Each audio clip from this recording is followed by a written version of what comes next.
One ball and no strikes. Aaron waiting. The outfield deep and straight away. Fastball is a high drive into deep left center field. Buckner goes back to the fence. It is gone.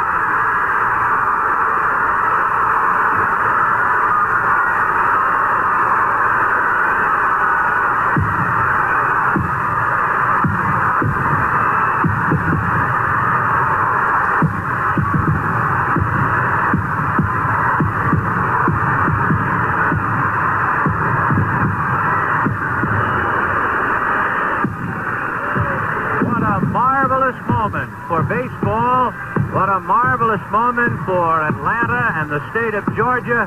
What a marvelous moment for the country and the world.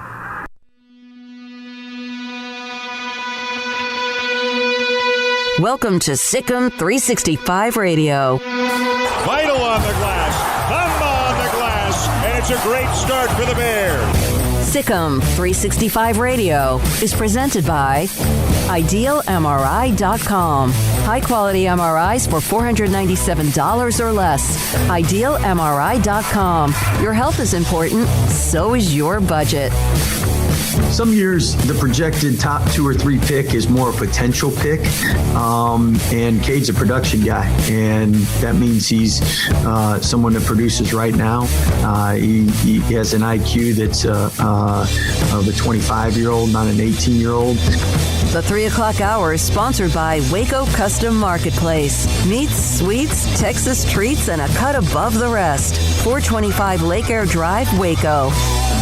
Well, we don't have a choice, really. That's just mental toughness. That's just keep pushing. But we'll get there. Obviously, we've been off for a little bit, and it's just going to take some time. But games like this definitely help. Our practices definitely help, and we'll get back to shaping. So.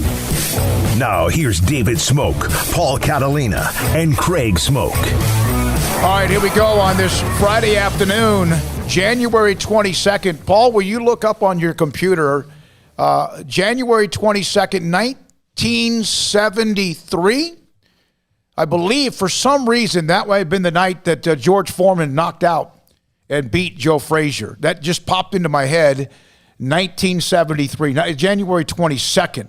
Of 1973. I don't know why, as I'm opening up the show, Paul and Craig. LBJ died. LBJ, all right, back then in 1973. It might have been a different. I know he beat Ali in March of 71, and then, of course, Foreman knocked him out, I believe. But here's the story today. Henry Aaron, one of the greatest legacies, one of the greatest gentlemen, one of the classiest people you'll ever know or meet, he died today at the age of 86, and we are fortunate, and I was incredibly fortunate because of covering a fundraiser at Texas College in Tyler, of having a chance to visit with him a couple of different times. And once we had him on a little bit before the fundraiser while he was in Atlanta. His wife, Billy, is an alum of Texas College, and they needed to raise money because, you know why? They were about to shut down the historically black college. And so they had a fundraiser. Henry Aaron was in town. Billy, of course, was in town. And eventually they had another one with Darren Woodson, Michael Irvin, Darrell Green to try to keep the campus open, which it is to this day. In fact, former Cowboys football players, the head coach there with Texas College at this particular time. So Paul Catalina and Craig Smoak, there's a lot to get to. Patrick Mahomes has been cleared from concussion protocol. That's not a surprise. What do you think of, Paul? You're older, of course, slightly older than Craig. What do you think of when you think of Henry Aaron? I think of maybe the greatest baseball player that ever lived, and that's up for debate. I have always had an unbelievable, since I was a kid, admiration for Hank Aaron. I remember watching like a SportsCenter thing on him and the whatever anniversary it was of 7-15. And when you're really young, you just, okay, Babe Ruth had the record and then Henry Aaron broke it. And you didn't know what Henry Aaron had to go through to get that. It's one thing to break a record or to be the greatest when everyone in America wants you to be the greatest, like Babe Ruth. And I'm not saying that Babe Ruth didn't have his hardships, but everybody loved Babe Ruth. Everybody didn't love Henry Aaron because of the color of his skin. And what he went through that year and the years building up to him breaking that record, and for him to courageously do what he did and keep his head down and just keep going and going and go. I say keep his head down. Yeah, death threats. Don't stand up and keep playing and do it. It's one of the most courageous things in American sports history. And I think that because he is so soft-spoken and mellow, sometimes people don't understand what kind of fire burned in him during that time. Yeah, I mean, first of all, the thing I think of is just imagine being such a bigot that you didn't want Henry Aaron to break the home run record. Like, a white guy holding that record was just so important to you. Like, I just can't even imagine being on that level of thinking, for one. Sad that there's still people that think that way. But, I mean, especially back then when he was going through what he was going through, incredible. The fortitude, the toughness, the mental strength that he had to have, the restraint that he had to have, I'm sure, multiple times throughout his career. Not some shoes I would want to walk in, or many people would want to walk in, but he walked in those shoes and walked in them with a whole lot of respect from those around him. And I did not get to watch him play like a single second because he was done before I was even born. But I think of the home run record, obviously. I think of a guy who just anytime I saw an interview with him was someone who was very classy, very, like you said, quiet, Paul, but I'm a quiet person too, believe it or not. And, you know, there's something to be said for quiet people who don't feel like you have to hear everything that they're thinking at every single moment in time. So when they do talk, when Henry Aaron talked, it meant a little something because he didn't talk a whole lot, you know? So, yeah, I think of all those things, and absolute legend, all capitals, and one of the greatest to ever do it. Well, they had that fundraiser back it's been about 20 years ago. And Greg Ellis is the name you were thinking of. Greg Ellis, the Texas college football coach now. So we're going to play that back. I remember the interview. I don't remember everything, but some of the topics we discuss are Barry Bonds maybe one day breaking his record. Right? And along with many things, the baseball labor issues that they had. And so it's going to be dated in some ways, but the voice, that Southern voice of Henry Aaron, who was the all-time leading home run hitter when he hit 715. I think Al Downing, was the pitcher for the Dodgers. And the pitching coach, is it Tom House, who became a pitching coach guru? He's with quarterbacks I believe was the one in the bullpen that may have caught. It may have caught the ball in the bullpen. We also, later in the show, we had this discussion about Eric Bieniemy. Houston has still not made their decision, but I found last night on the timeline a 1-minute clip from Eric Bieniemy this week about his chase with Kansas City to try to get back-to-back with Mahomes and Andy Reid and company. It's an incredibly, it's a very interesting minute, because Bieniemy, if for anyone thinks he may not sit down and do a good interview, I'm not saying that 1 minute means he could do that for 3 or 4 hours, but it's very, very interesting, and I love what I heard from that. Also, the NFL has announced they're going to have 22,000 fans at the Super Bowl in Tampa. 7,500 of them will be vaccinated healthcare workers given free tickets to that event. Also, Mike Stoops, Craig, is this official? It's driving. The UT fans are going nuts over this. Mike Stoops is on. Is that right? Have you seen that? No, I'm not. The Longhorns linebackers coach. It was reported late yesterday, and Longhorn Nation, they're losing their minds. Two of the greatest coaches, and I'm not saying Mike Stoops is in that level, in Texas history, came from Oklahoma. Darrell Royal played at Oklahoma, and then Mack Brown once coached at Oklahoma. So there's going to be tie-ins at times, but Mike Stoops has been reported to be the lead target at linebacker coach for the UT football team. Sounds like Sarkisian's already shot that down. So that's not going to happen. Well, but that was a fiery rumor last night, and looks like he's actually, I don't know, he's talking to Brian Davis. And apparently, there's a long article. Apparently, he said that that's not true. Okay, so. The Longhorn Nation lost their mind over that. I mean, they lost their mind because they were mad, or because they couldn't comprehend that. But a linebackers coach, I don't know. That's just a silly thing. It's not like he's calling the defense or he's your head coach. Now, I'll agree; those two things he hasn't been very good at as of late. But as a linebackers coach, I wouldn't have any issue with that. He's got tons of experience. He's been at Alabama, of course, recently, where you go and rehabilitate your career. We'll also hear from Alvin Brooks III today, Baylor assistant coach on their game with Oklahoma State. How about Steve Tasker, the great, in fact, he's been a part of the Pro Football Hall of Fame list a couple of times. He'll join us at 4. Grayson at 3:45 on Baylor recruiting. And Lauren Cox today will join us at 4:30 from the Indiana Fever. She had a media session earlier today. She'll join us live at 4:30. Still working on Tom Glavitt, who's been a part of this show a couple of different times, and his thoughts about the great Henry Aaron. But, you guys ready? Yep. I don't know everything that was discussed here, but my friend Bill Coates in Tyler at KTBB and Radio in Tyler, I called him earlier today. We were discussing, man, when was that? He found this interview. It's about 15 minutes. Some of the topics, again, are going to be dated. Here's a conversation from 20 years ago with the late, great Henry Aaron. Have you been able to use anything of what you learned in baseball, learning how to hit a fastball 450 feet or whatever, anything like that at all compared to? No question about it. You know, this all is part of the same. You know, what you do here in business is dealing with the customers is what you do, what I did in baseball. You know, you deal with the fans, and when the fans came out to the ballpark, you know, to cheer you, and when you strike out with the bases loaded, they would boo you, and then when you hit a home run, they would cheer you. You know, that's the same thing here. You know, you mentioned that we do have good product, but you have to give customers good service. You know, no matter what it is, you have to smile and be able to say that the customer is always right. So even with the name of Hank Aaron or Henry Aaron, that's not going to be the reason they buy a car. Oh, no reason. I know I wouldn't, no matter who it would be. You know, I think I would buy it simply because of the performance in the car and the way that people would treat me. Mr. Aaron, as I was growing up, in my prime as far as being a kid and a teenager was your prime in the 70s and late 60s and also 70s. And I always admired you for not only the fact you could hit home runs, but the way you handled yourself. Are you more proud of that through all the things you handled than you are sometimes the records? Well, I think I am. You know, I've always tried to do what's right. You know, I always felt like tomorrow's another day, and I tried to handle myself as well as I possibly could handle it. You know, I always felt like that regardless to whether I want to be a role model, I am in some instance. You know, I think that young people look up to athletes, and I happen to be one that they look up to.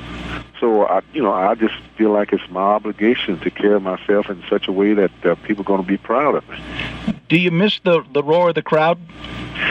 You know, I guess I've been out of it so long now. No, I don't. And, in fact, I try to tell other ball players or people who is involved in sports that they need to prepare themselves for one day when the crowd is not roaring or you not getting those claps or whatever, you know. You need to be prepared to go into something else. When you look at your career, what are you most proud of? Is it the home runs? Is it the runs batted in? The high batting average?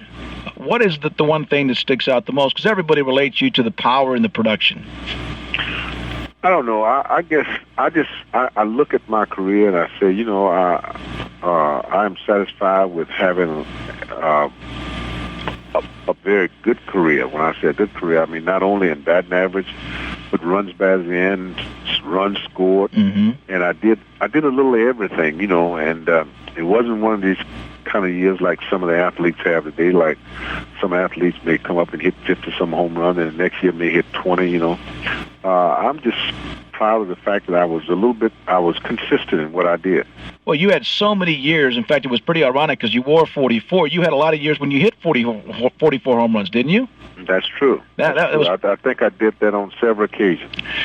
Today, baseball season's about a week away from training camp, and there's, of course, the big story in the offseason was Alex Rodriguez's $250 million contract. Did that give you some sort of reaction when you heard about that?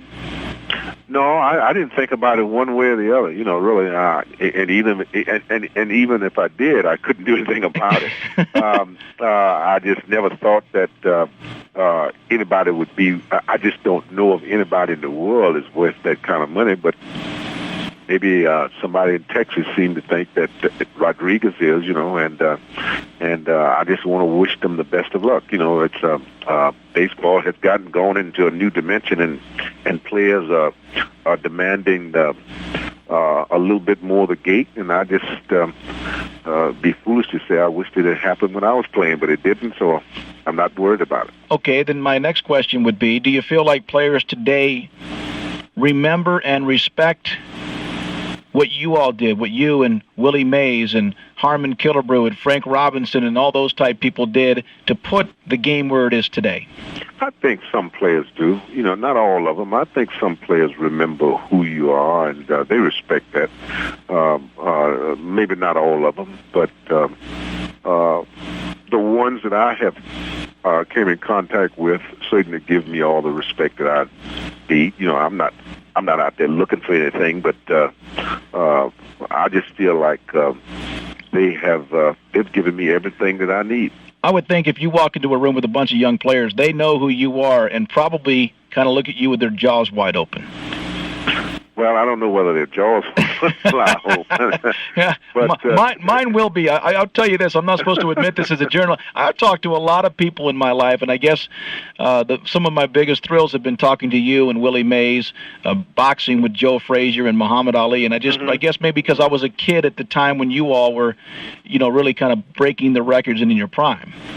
Well, you know, I think that if I walked into a room where current athletes were, you know, most of them, I think would allow me to say what I wanted to say, you know, and respect that, you know. And after all, you know, kids today, regardless to whether they're baseball players, football players, are just kids. You know, they have their own little agenda. They're a little ahead of us.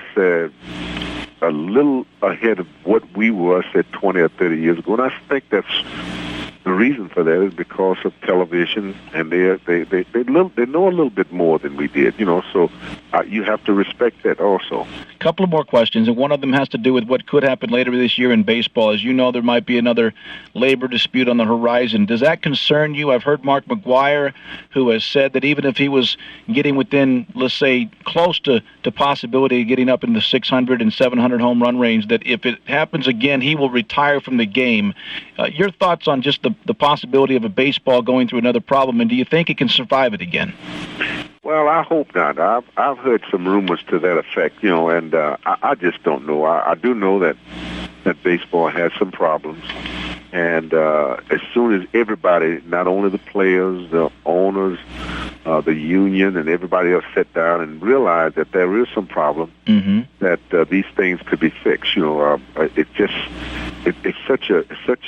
such a huge gap in between the haves and the have-nots, you know. The Yankees, as much as I respect the Yankees and I respect Mr. Steinbrenner and I respect the Braves because I work with them, but, you know, it just gets so that the fans, I think, just don't want to see the same team win year in and year out.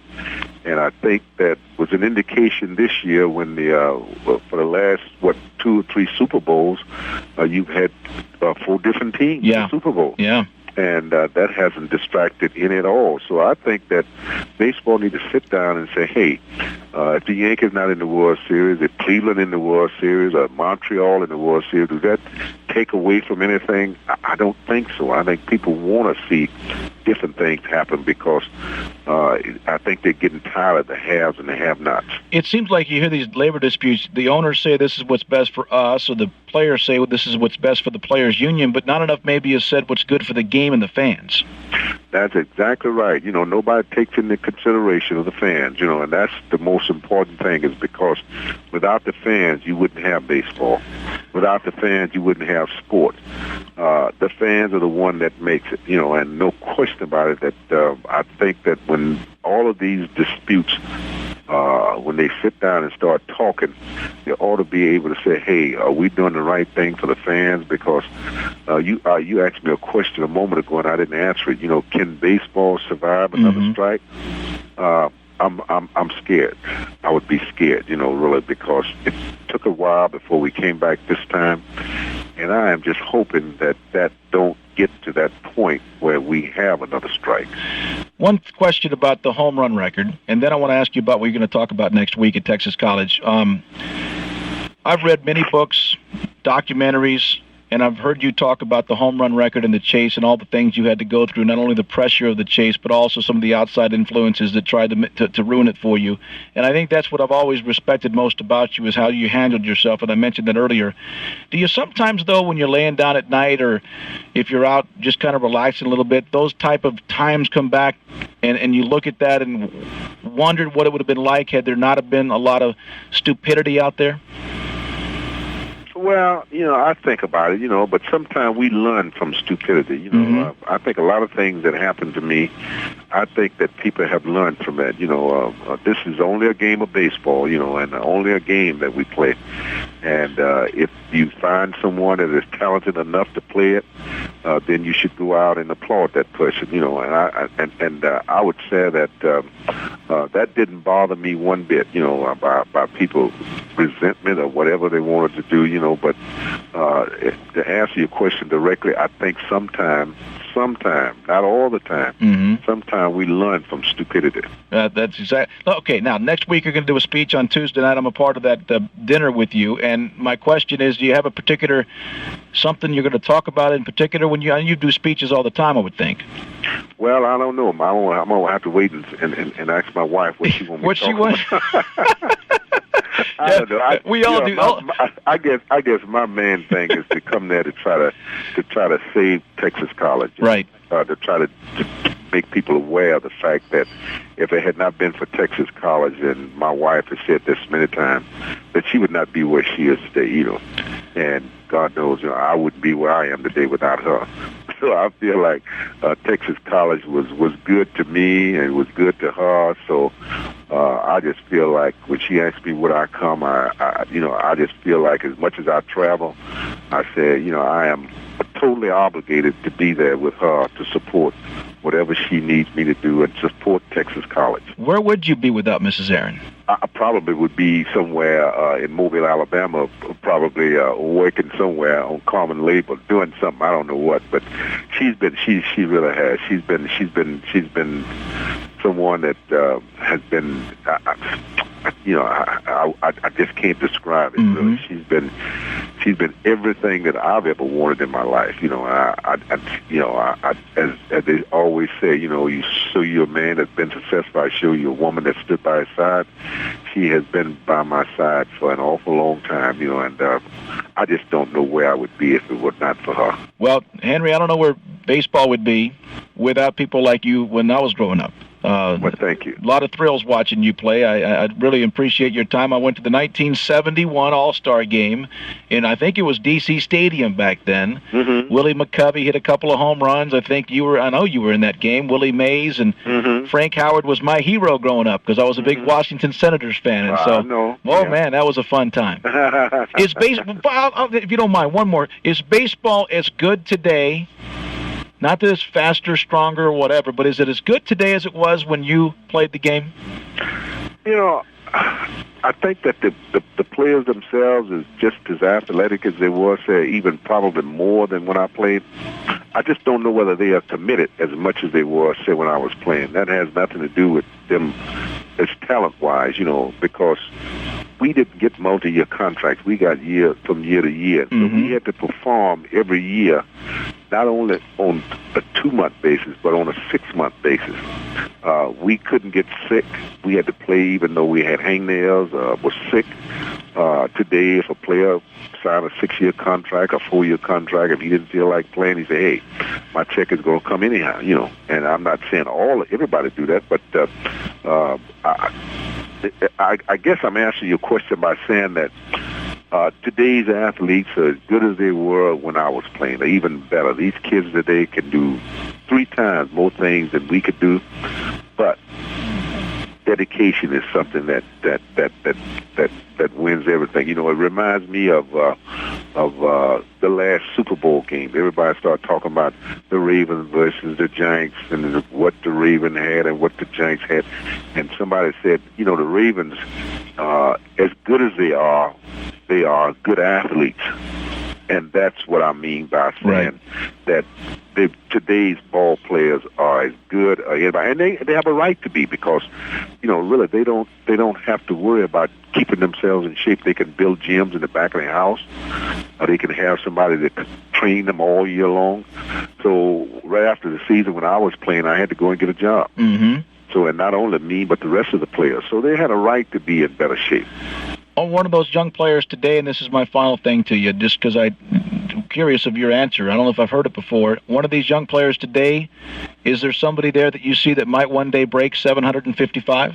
Oh, you got quite a few ball players I think is capable of doing it. I think that I think Ken Griffey Jr. could do it. I believe that if he keeps doing what he's done and stay healthy, I think he has an excellent chance. I believe that Mark McGwire, because Mark McGwire hits them, and when he gets through hitting them, he is 60 and 70 all the time. Oh my goodness! So I think all of these guys, I think they both have an excellent chance. Records are, as I said, records are made to be broken, and these guys. I mentioned 2 of them, and they are capable of doing a lot of great things.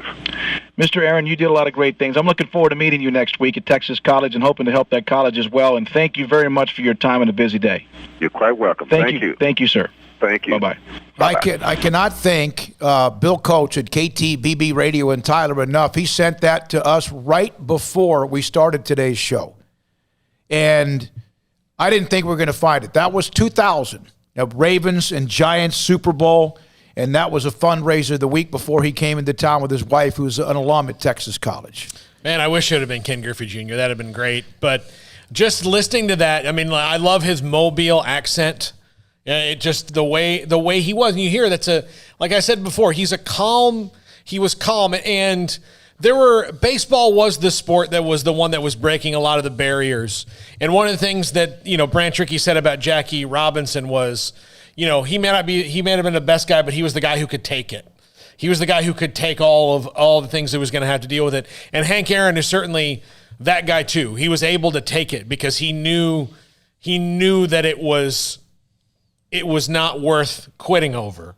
And I will have admiration for him for the rest. I mean, everybody should, because he was an unbelievable player. Yeah, I mean, he had the strength to do what a lot of people didn't have the, I won't even say courage, because that time was so dicey that it wasn't even, it was a matter of life and death in some cases. So you can be understanding of some players who might have felt like, I can't be that guy, or I don't want to risk being that guy. I'll lose my job, whatever. But Hank Aaron just sat there and took it, and he took it in part because of just the character of him as a man.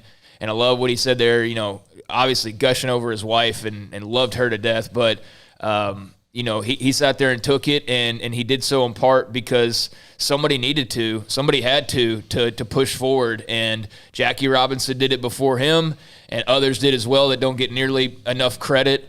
And they're kind of under the umbrella of Jackie Robinson, but there were plenty of other guys. I mean, he was obviously the one that broke the barrier.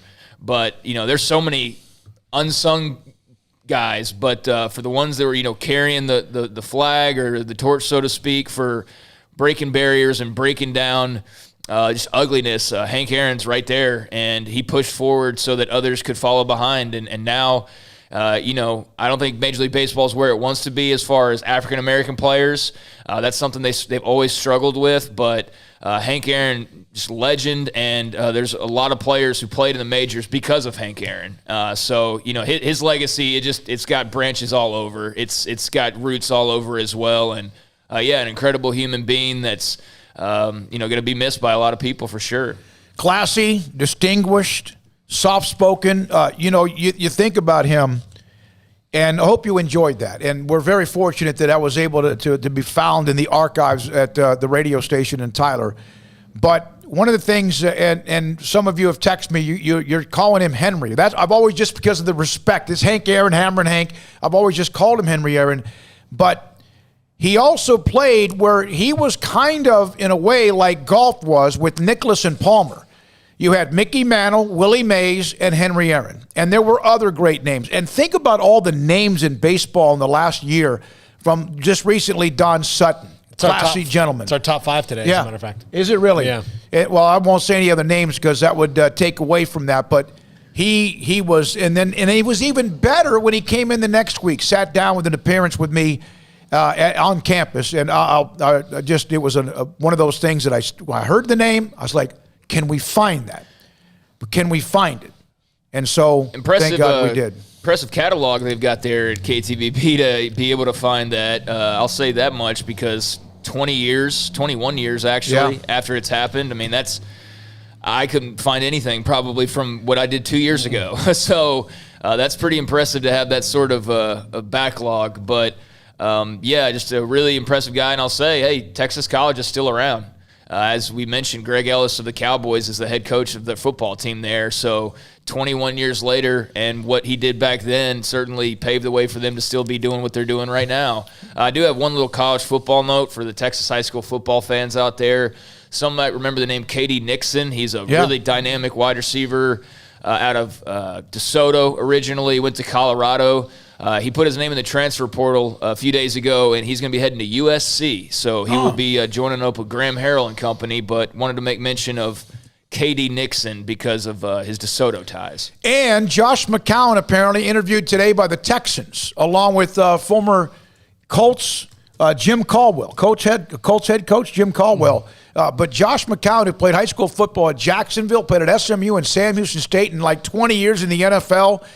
He's 40-plus years old. He was interviewed by the Texans. And we will get to that Eric Bieniemy clip at some point a little bit later on in the show today. But coming up next, Baylor, number 2 in the country, unbeaten on their way to Stillwater, Oklahoma. They'll play Oklahoma State tomorrow early afternoon. Conversation with Alvin Brooks III. And I asked him about Henry Aaron. Alvin Brooks III, Baylor basketball, next on SicEm365 Radio. Ideal MRI, where you can find out exactly why something hurts as bad as it does, how much it hurts as much as it does, and why it hurts. What is it? A ligament, a muscle, a bone? If you have an orthopedic surgeon or a doctor or somebody who's trying to treat something that's painful for you, whether it could be a torn rotator cuff, whether it could be an ACL, whether it could be something else in your body that hurts more than just kind of a bump or bruise or, a little pain, this is something that keeps you up at night. It's something that doesn't allow you to function, and you need to figure out what it is.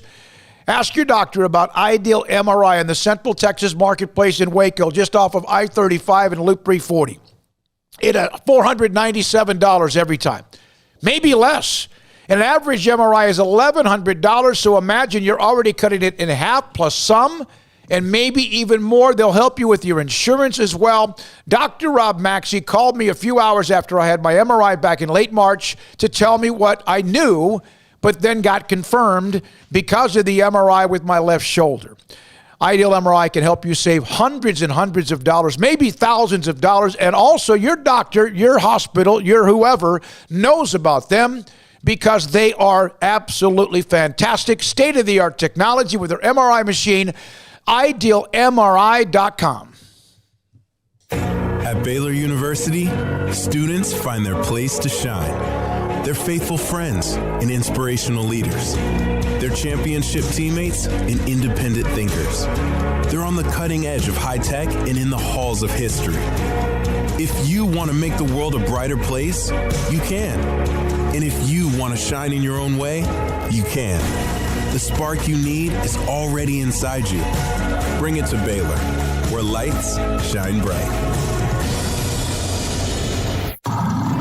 It's a new year. Time to fire up the grill, heat up the oven, get that deep fryer going to enjoy the top quality products at Waco Custom Marketplace. Hi, this is David Smoak, including what you'll need to watch the NFL playoffs and Super Bowl.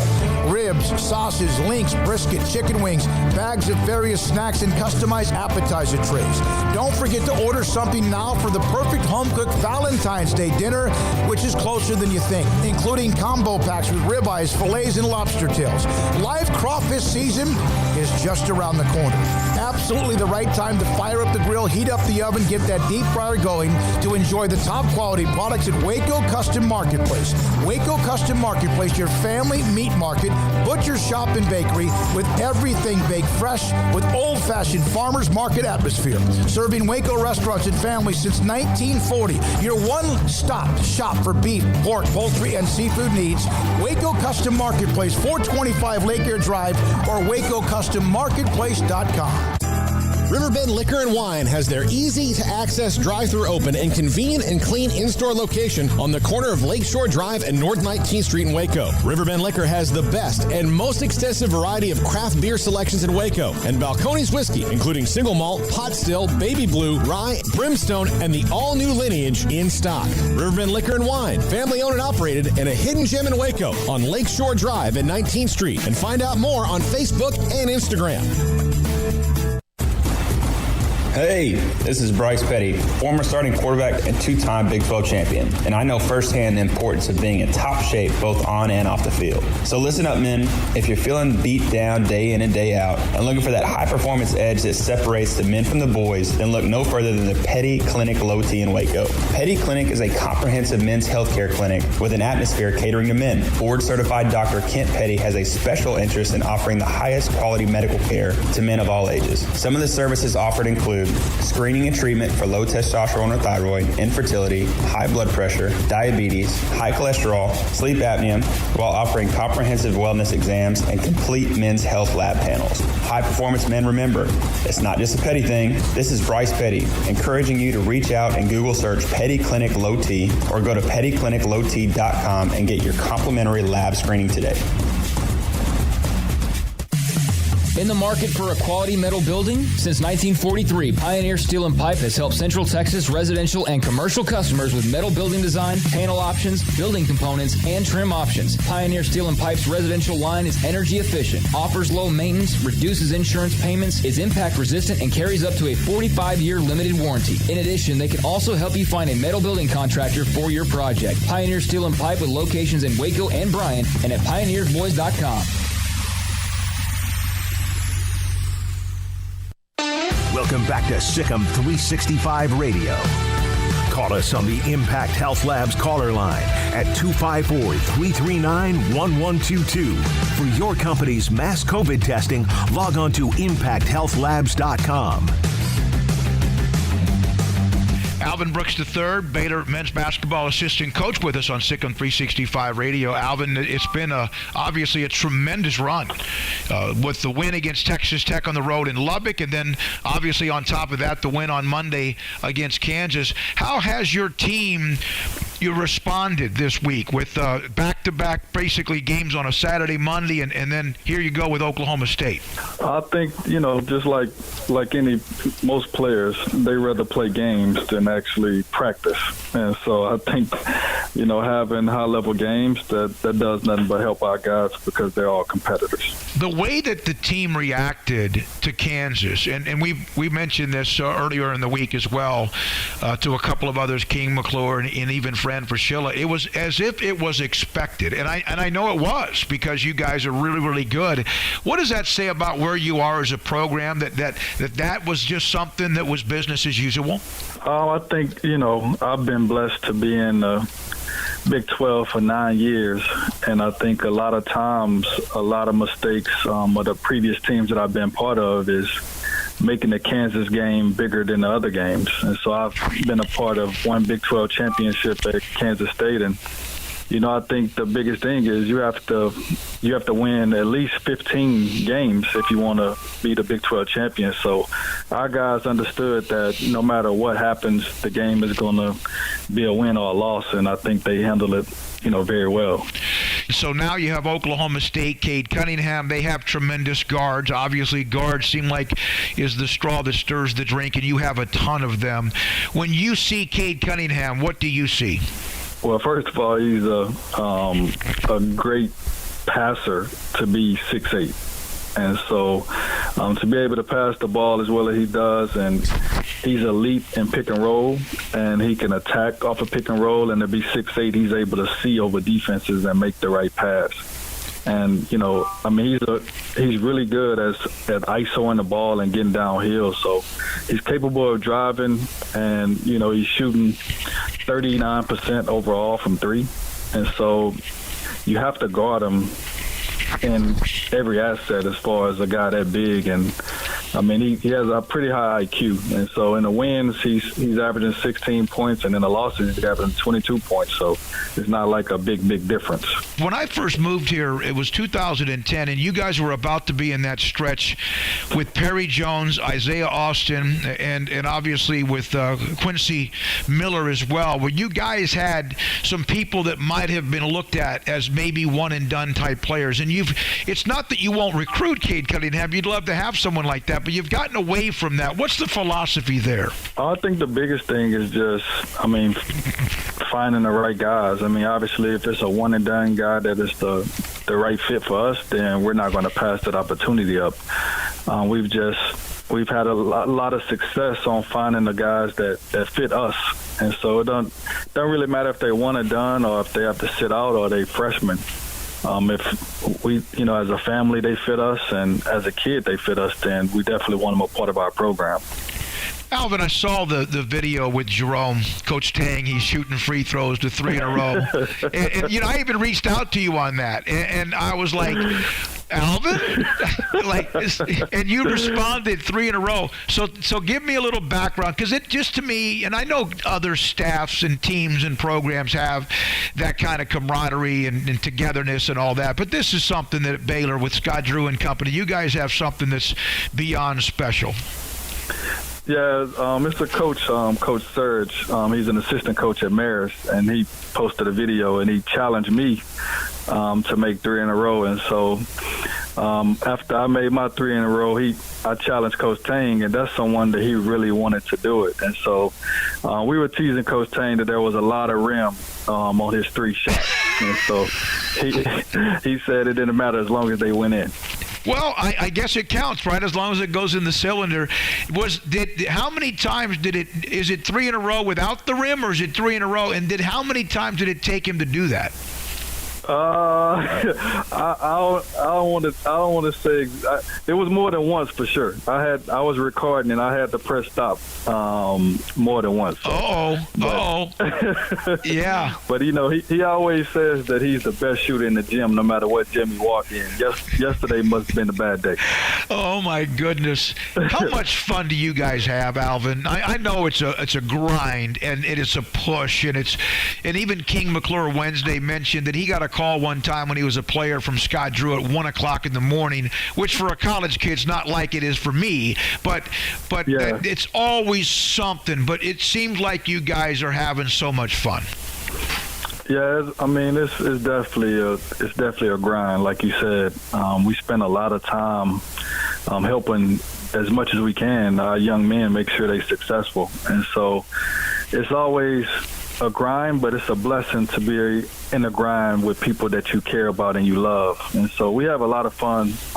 None of us have egos that are too big, and so we're able to tease one another and enjoy it as we go through it together. Yeah, it seems like it. The game with Oklahoma State, you guys are ranked number 2. You've had games, of course, postponed, sometimes because of what you're dealing with and sometimes because of what others are dealing with.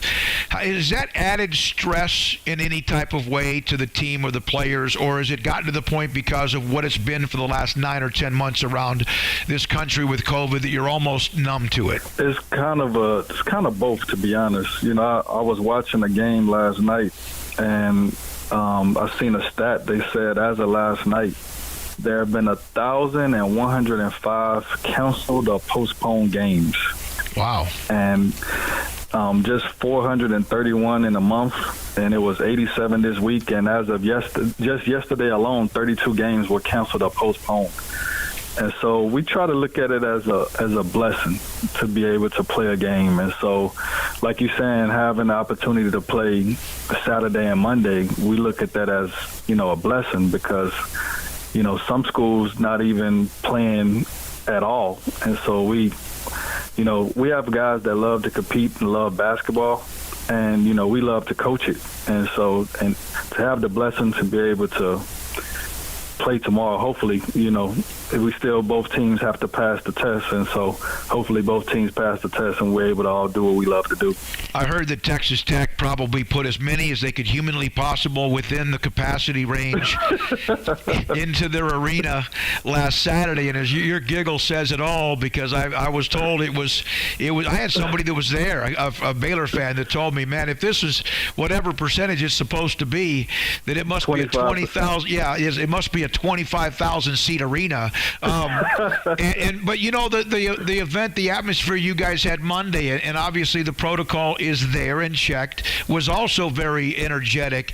But what is it like right now? It's different, isn't it? Is it sometimes has that been something you have to get used to? Is the fact that it's not a packed house wherever you go? Yeah, it's extremely different. I think now you depend on a bench a lot more to give energy than anywhere in the past. Normally, you would depend on a bench just for road games. But even now, with the crowd not being able to be what it should be, the bench kind of makes up for the crowd and try to help the crowd as far as giving energy to our guys. So I would say the bench is looked at more than anything as far as bringing that energy. Henry Aaron passed away today, one of the great baseball legends. I'm 61 years old. That's right in my wheelhouse. And he was in the league even before perhaps I was a young kid in the 60s. But Henry Aaron, to me, represented as a distinguished class person. He broke Babe Ruth's record. We know the story about what he faced with some racism along the way as he did that. But I got a chance to meet him individually a couple of different times and did interviews with him. And he was in Tyler for a fundraiser for Texas College. His wife was an alum at Texas College, and they were trying to keep the campus open. And he was there, and it raised a bunch of money. He was fantastic. I'm not so sure how much you know of him other than the history, but what do you think someone like Henry Aaron meant to someone like Alvin Brooks III or others? Meant a lot. My dad loves baseball. He actually tried to get each one of us to play baseball growing up. And so I have a little advantage because of his love for baseball. I was able to learn about Hank Aaron and kind of know his story and kind of some of the things that he went through. And even, after he broke the record for Babe Ruth, some of the things that he went through after breaking the record. And so watching his movie also, I think I loved watching his movie just to learn a little bit. Not, he sacrificed a lot. And it's crazy, a game that he loved to play, he went through a lot just using the gifts that God gave him. And so anytime somebody, lived a purpose, he lived in his purpose, and it's kind of, helped me as far as watching somebody, no matter what they go through, they live in God's purpose. So that gave me a lot of strength to, no matter what I go through, I'm making sure I live through God's purpose no matter what comes my way. Alvin Brooks III, Baylor assistant coach. One more question. We've learned stories about Jonathan Chamwa-Chachua. We've learned stories about others. We've seen the progression of Matthew Myers and his growth. We know about the work ethic of Maceo Teague and and Jared Butler and Davion Mitchell. And we've seen so many stories about how this team and how these players have become elite. There's many more, right? I mean, this team is filled with those type of commitment stories and getting up at 7 o'clock on a holiday when there's nothing going on in the middle of the summer. Isn't that what also makes this team so special?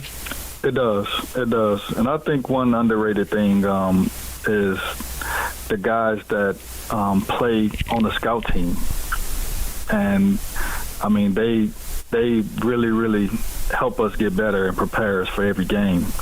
You have, Jackson Moffitt that competes every day. You have Mark Patterson that competes every day. You have, Dane Danger that competes every day. Zach Loveday, L.J. Cryer, Jordan Turner, and, even times Adam Flagler gets on the scout team.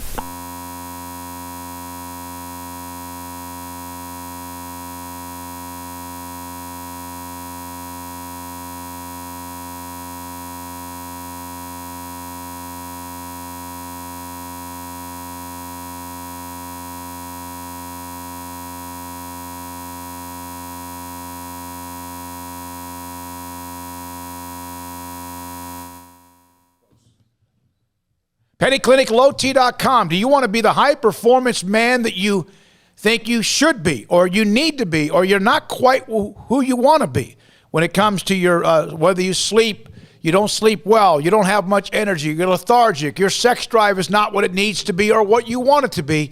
Here's what you can do. Go to PettyClinicLowT.com, go online, and contact them, either through what they have when you can contact them online, or there's a phone number, call them up, and talk with the staff and tell them that David Smoak sent you. And you can get discounted blood work. And what they do with the blood work is check your testosterone level. And if your testosterone level is too low, which happens in 1 out of every 3 men as you get older, and that can lead to the symptoms I mentioned. Maybe you feel fine. What the heck? You could still get your blood work, and you might get that at your regular doctor, but why not check with Dr. Kent Petty at PettyClinicLowT.com. And oh, by the way, if your testosterone level is lower than it needs to be, slightly or a bunch, he can put you in a program to increase your testosterone level so you can become and be the high-performance man you want to be at PettyClinicLowT.com.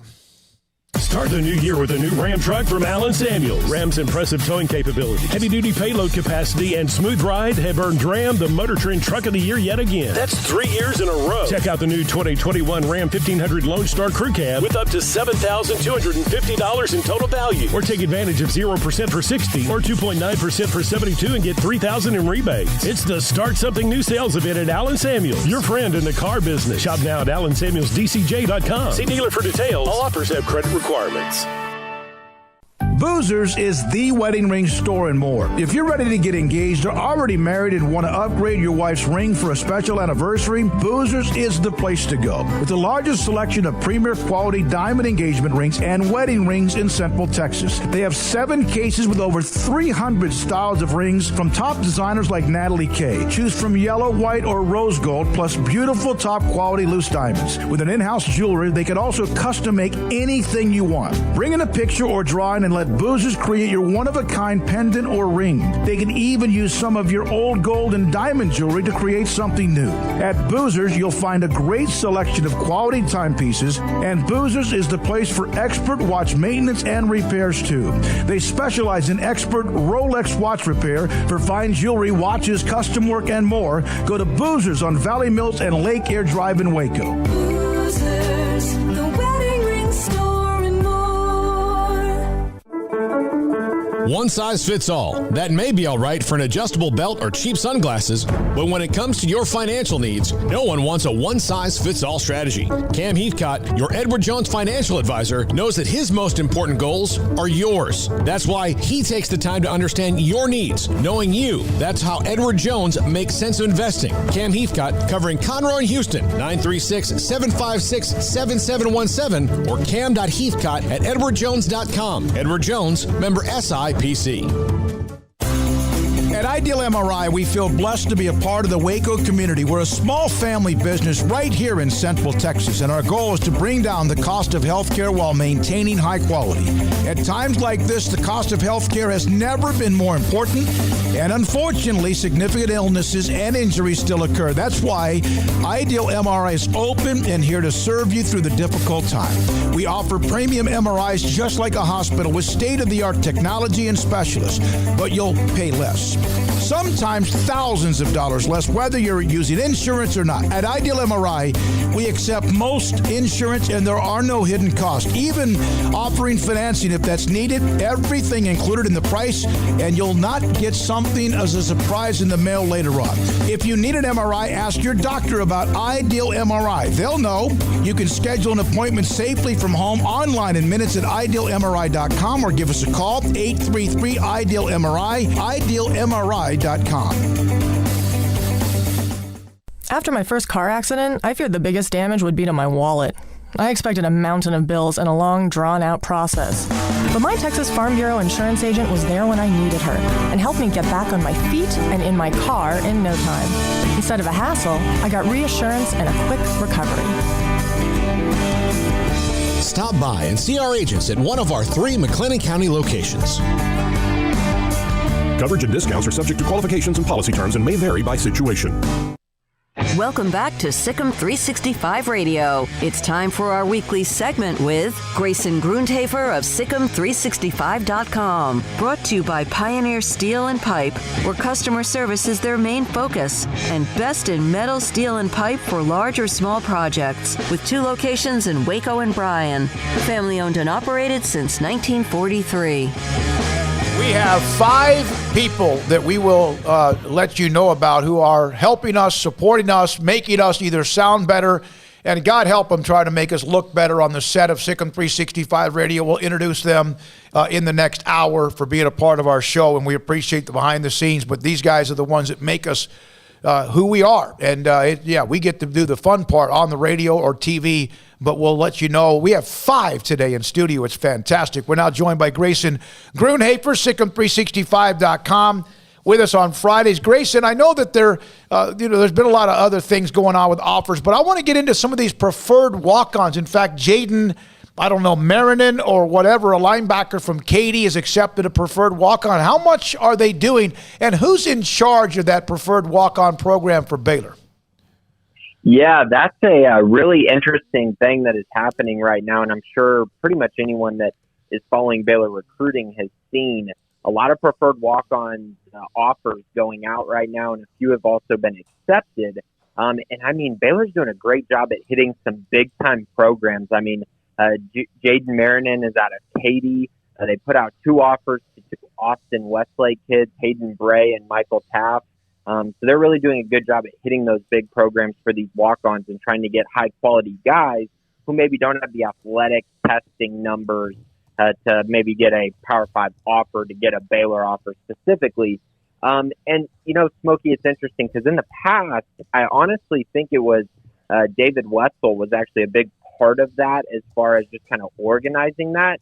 But with the new staff in, things may have changed and things may have shifted. So I don't know exactly whose responsibility that is, but I know that a lot of the recruiting guys are probably playing a big role in evaluating these kind of offers. And then it's probably a total staff effort, honestly, to decide who deserves a preferred walk-on and maybe who doesn't. I will tell you this, that there was somebody that did commit to Baylor. It's been a few weeks ago, and when I contacted the coach, they mentioned David Wetzel. So I think he still is very much a part of that. Yeah, and it wouldn't surprise me. He's been amazing at developing those high school relationships, which is obviously a huge part of his role. And, I've never heard anyone say anything but great things about David Wetzel. So when he calls, I'm sure the high school coaches definitely listen. Grayson, I know we've had some 2022 commitments come down the pipeline, but 2021, it's getting down to the last couple of weeks here. Do you expect anything imminent here in the next few days? Yeah, I kind of thought that there were going to be some more, transfers or grad transfers announcing decisions, but it's one of those things where they don't really have to by that February signing period, because things kind of open up and you can sign almost when you want, which is kind of a benefit of being a transfer type prospect. So a lot of these offensive linemen seem like they may be taking their time a little bit. I'm sure Baylor will probably maybe add one in February. I think that's kind of where I'm leaning right now, because it seems like the other guys are probably going to wait for a while. I don't even know when some of these guys are going to end up making decisions, because they have time to try to build relationships and figure out exactly what they want in their next stop. Grayson, what do you think about Carmelo Jones out of West Orange Stark, who became the second 2022 commit this week? Yeah, great pickup for the Bears, in my opinion. He's going to fit in nicely at the jack position. He's right around 6'3", 210 pounds. He's unanimous first-team all-district player, 9 sacks, 75 tackles, very active playmaker for that West Orange Stark defense that was really, really good this year. West Orange Stark has produced some really good athletes. Obviously, Tyrone Brown, who's in the 2021 class, he early enrolled, so he's obviously another really good player that was on that team. But Carmelo, what stands out about him is his ability to get after the quarterback, and then also just his frame. I mean, he's got incredibly long arms, and at 6'3", he's got great size to put on some more weight. So if he can get to 230, which I think is his goal, he's going to be one heck of a playmaker at Baylor. How much it's always important, the pipeline to various schools. We know West Orange Stark, Trayvon Blanchard was there, which obviously we know then that what James Blanchard knows about that area, but all the other coaches do as well. How important is it when you can dip into that area, especially something like a program like that has a pipeline to the college football players? Yeah, it's big. And I mentioned that with those preferred walk-ons as well. I mean, getting in with those bigger schools and kind of showing that you're interested in pursuing their athletes, that's a big deal. And high school coaches really respect that and really see that when you're putting in the effort to get to know their players, even if it's not their best player. You know what I mean? When you're able to evaluate some of the guys that maybe don't have the 5-star credentials behind them. And West Orange Stark is a very good program. And honestly, guys, they've had a lot of underrated players that have come out of there. I believe Tyrone Brown is one of those guys, and Carmelo may end up being one of those guys too. But it's always big when you can go to a place that has a lot of athletes surrounding the area and the ability to put together really good teams with really high-end players. That's always a benefit. Grayson, what are your initial impressions of this staff, watching them get to work now with James Blanchard back in the fold, obviously Grimes and Stuckey and Mateos, just seeing these new guys in action? Are you noticing some differences already? Well, I don't want to put too much stock into these first couple weeks where we're seeing all these offers go out, because a lot of this, honestly, is playing catch-up. And, there's a lot of guys that probably deserved an offer maybe a month or so ago that Baylor probably would have offered, but they wanted to have a complete staff behind them before they did end up putting out an offer. So, these 22-plus offers they put out in 2 weeks, I'm just going to kind of put that towards they've been waiting on those offers and kind of evaluating, and then it just kind of all turned into a landslide. But what I will say is, after talking to all of these athletes, I mean, I've talked to, Kip Lewis got an offer today. I've been talking to Kip Lewis for months now, and really he didn't hear from Baylor until recently. But the relationship that he's built very early with this new staff, and the fact that, Coach Mateos is the guy that called him and talked to him, even though he's not his position coach. It's just very interesting. It seems like it's going to be a total group effort on the recruiting trail. And I think that's going to allow them to get a lot of things done and evaluate a lot of talent, and then be able to put out offers to the guys that they really, really feel like can contribute. Kip Lewis he is a dude now. He is a tackling machine. That I know he's gotten offers from basically everybody. That's all exploded on him. But he is an absolute tremendous player, part of that dominant team that Carthage had yet again for them and Scott Surratt. So how many players? Paul mentioned this. We're just a couple of weeks away, right, from National Signing Day 2. How many players will they sign, in your opinion, on that day? Like 3, 4, 6? How many? Ooh. I mean, honestly, the way it's trending right now, I mean, I could see them only signing maybe 1 or 2. I mean, and I know that sounds kind of shocking, but they don't have a lot of room. And they were really happy with the guys that they signed in the early signing period. And so this second signing period really has been all about these grad transfers and offensive linemen, and maybe finding, one outlier type prospect, the best available type. Well, those guys can wait a little bit. They don't have to sign in February. So, I mean, honestly, if Baylor didn't sign anyone on that late signing period day in February, it would not shock me at all, because they're being patient and they're really trying to figure out the guys that are best fits for their program. And on the flip side, the grad transfers are trying to figure out if Baylor is the best fit for them without having visited. So there's a lot that goes into that, and it could take more time than just that when that day happens in February. Grayson, thank you very much. Appreciate your time. Always updating us. And I'm telling you, there are times in the premium section where you can see, and sometimes below it, like for example, new preferred walk-on commit, PWO commit, 2023 defensive offer, PWO accepted, new PW, all constant offers from Grayson. Thank you very much for your time, Grayson. Continue the great job. Thanks, guys. Appreciate it. Just constantly, just it's the premium section loaded with interviews. Sam Pittman, Arkansas head coach, was on with the young homies earlier today with Drake and J.D. That was awesome on Up Tempo. And then Craig's got a column from earlier in the week as well on when we have interviews, and he's been able to kind of cultivate that with what Chancey Stuckey told us. Dave Aranda from yesterday, which we'll have again today in the 5 o'clock hour. When we come back, Steve Tasker, Buffalo Bills, one of the great names in Bills history, next on SicEm365 Radio. Richard Carr, Buick GMC Cadillac, they've got great deals going on once again.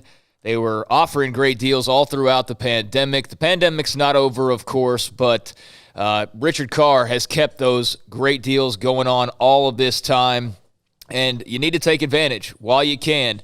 They have great customer service, but they've got thousands in savings right now that can be yours when you walk in the dealership. With 2021 finally here, you can make it great by starting big in the New Year's New Ride Savings event. With big haul, power, first-class comfort and ride, and unbeatable technology, Sierras are the best trucks on the road. And right now you can save $8,500 on 2021 GMC Sierra SLE Crew Cab trucks.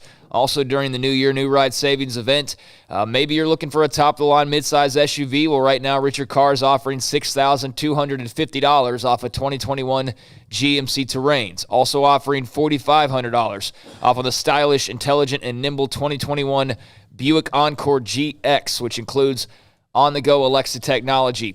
And also, during the New Year New Ride Savings event, all pre-owned cars and trucks are priced to move with amazing deals all over the lot, including cars and SUVs for under $137 a month for qualified buyers. So if you've got bad credit, if your credit's as bad as the year 2020 was, well, it's a new year, and in 2021, 100% credit approval is the goal. So bring your tax refund or your stimulus check to Richard Carr, and they will stimulate your stimulus with even bigger savings that will pay off for years. Go to Richard Carr Motors today for details and a test drive, or log on to richardcarr.com now and have them bring the test drive to you. Make 2021 the best year ever, starting with a new car or truck during the New Year New Ride Savings event at Richard Carr.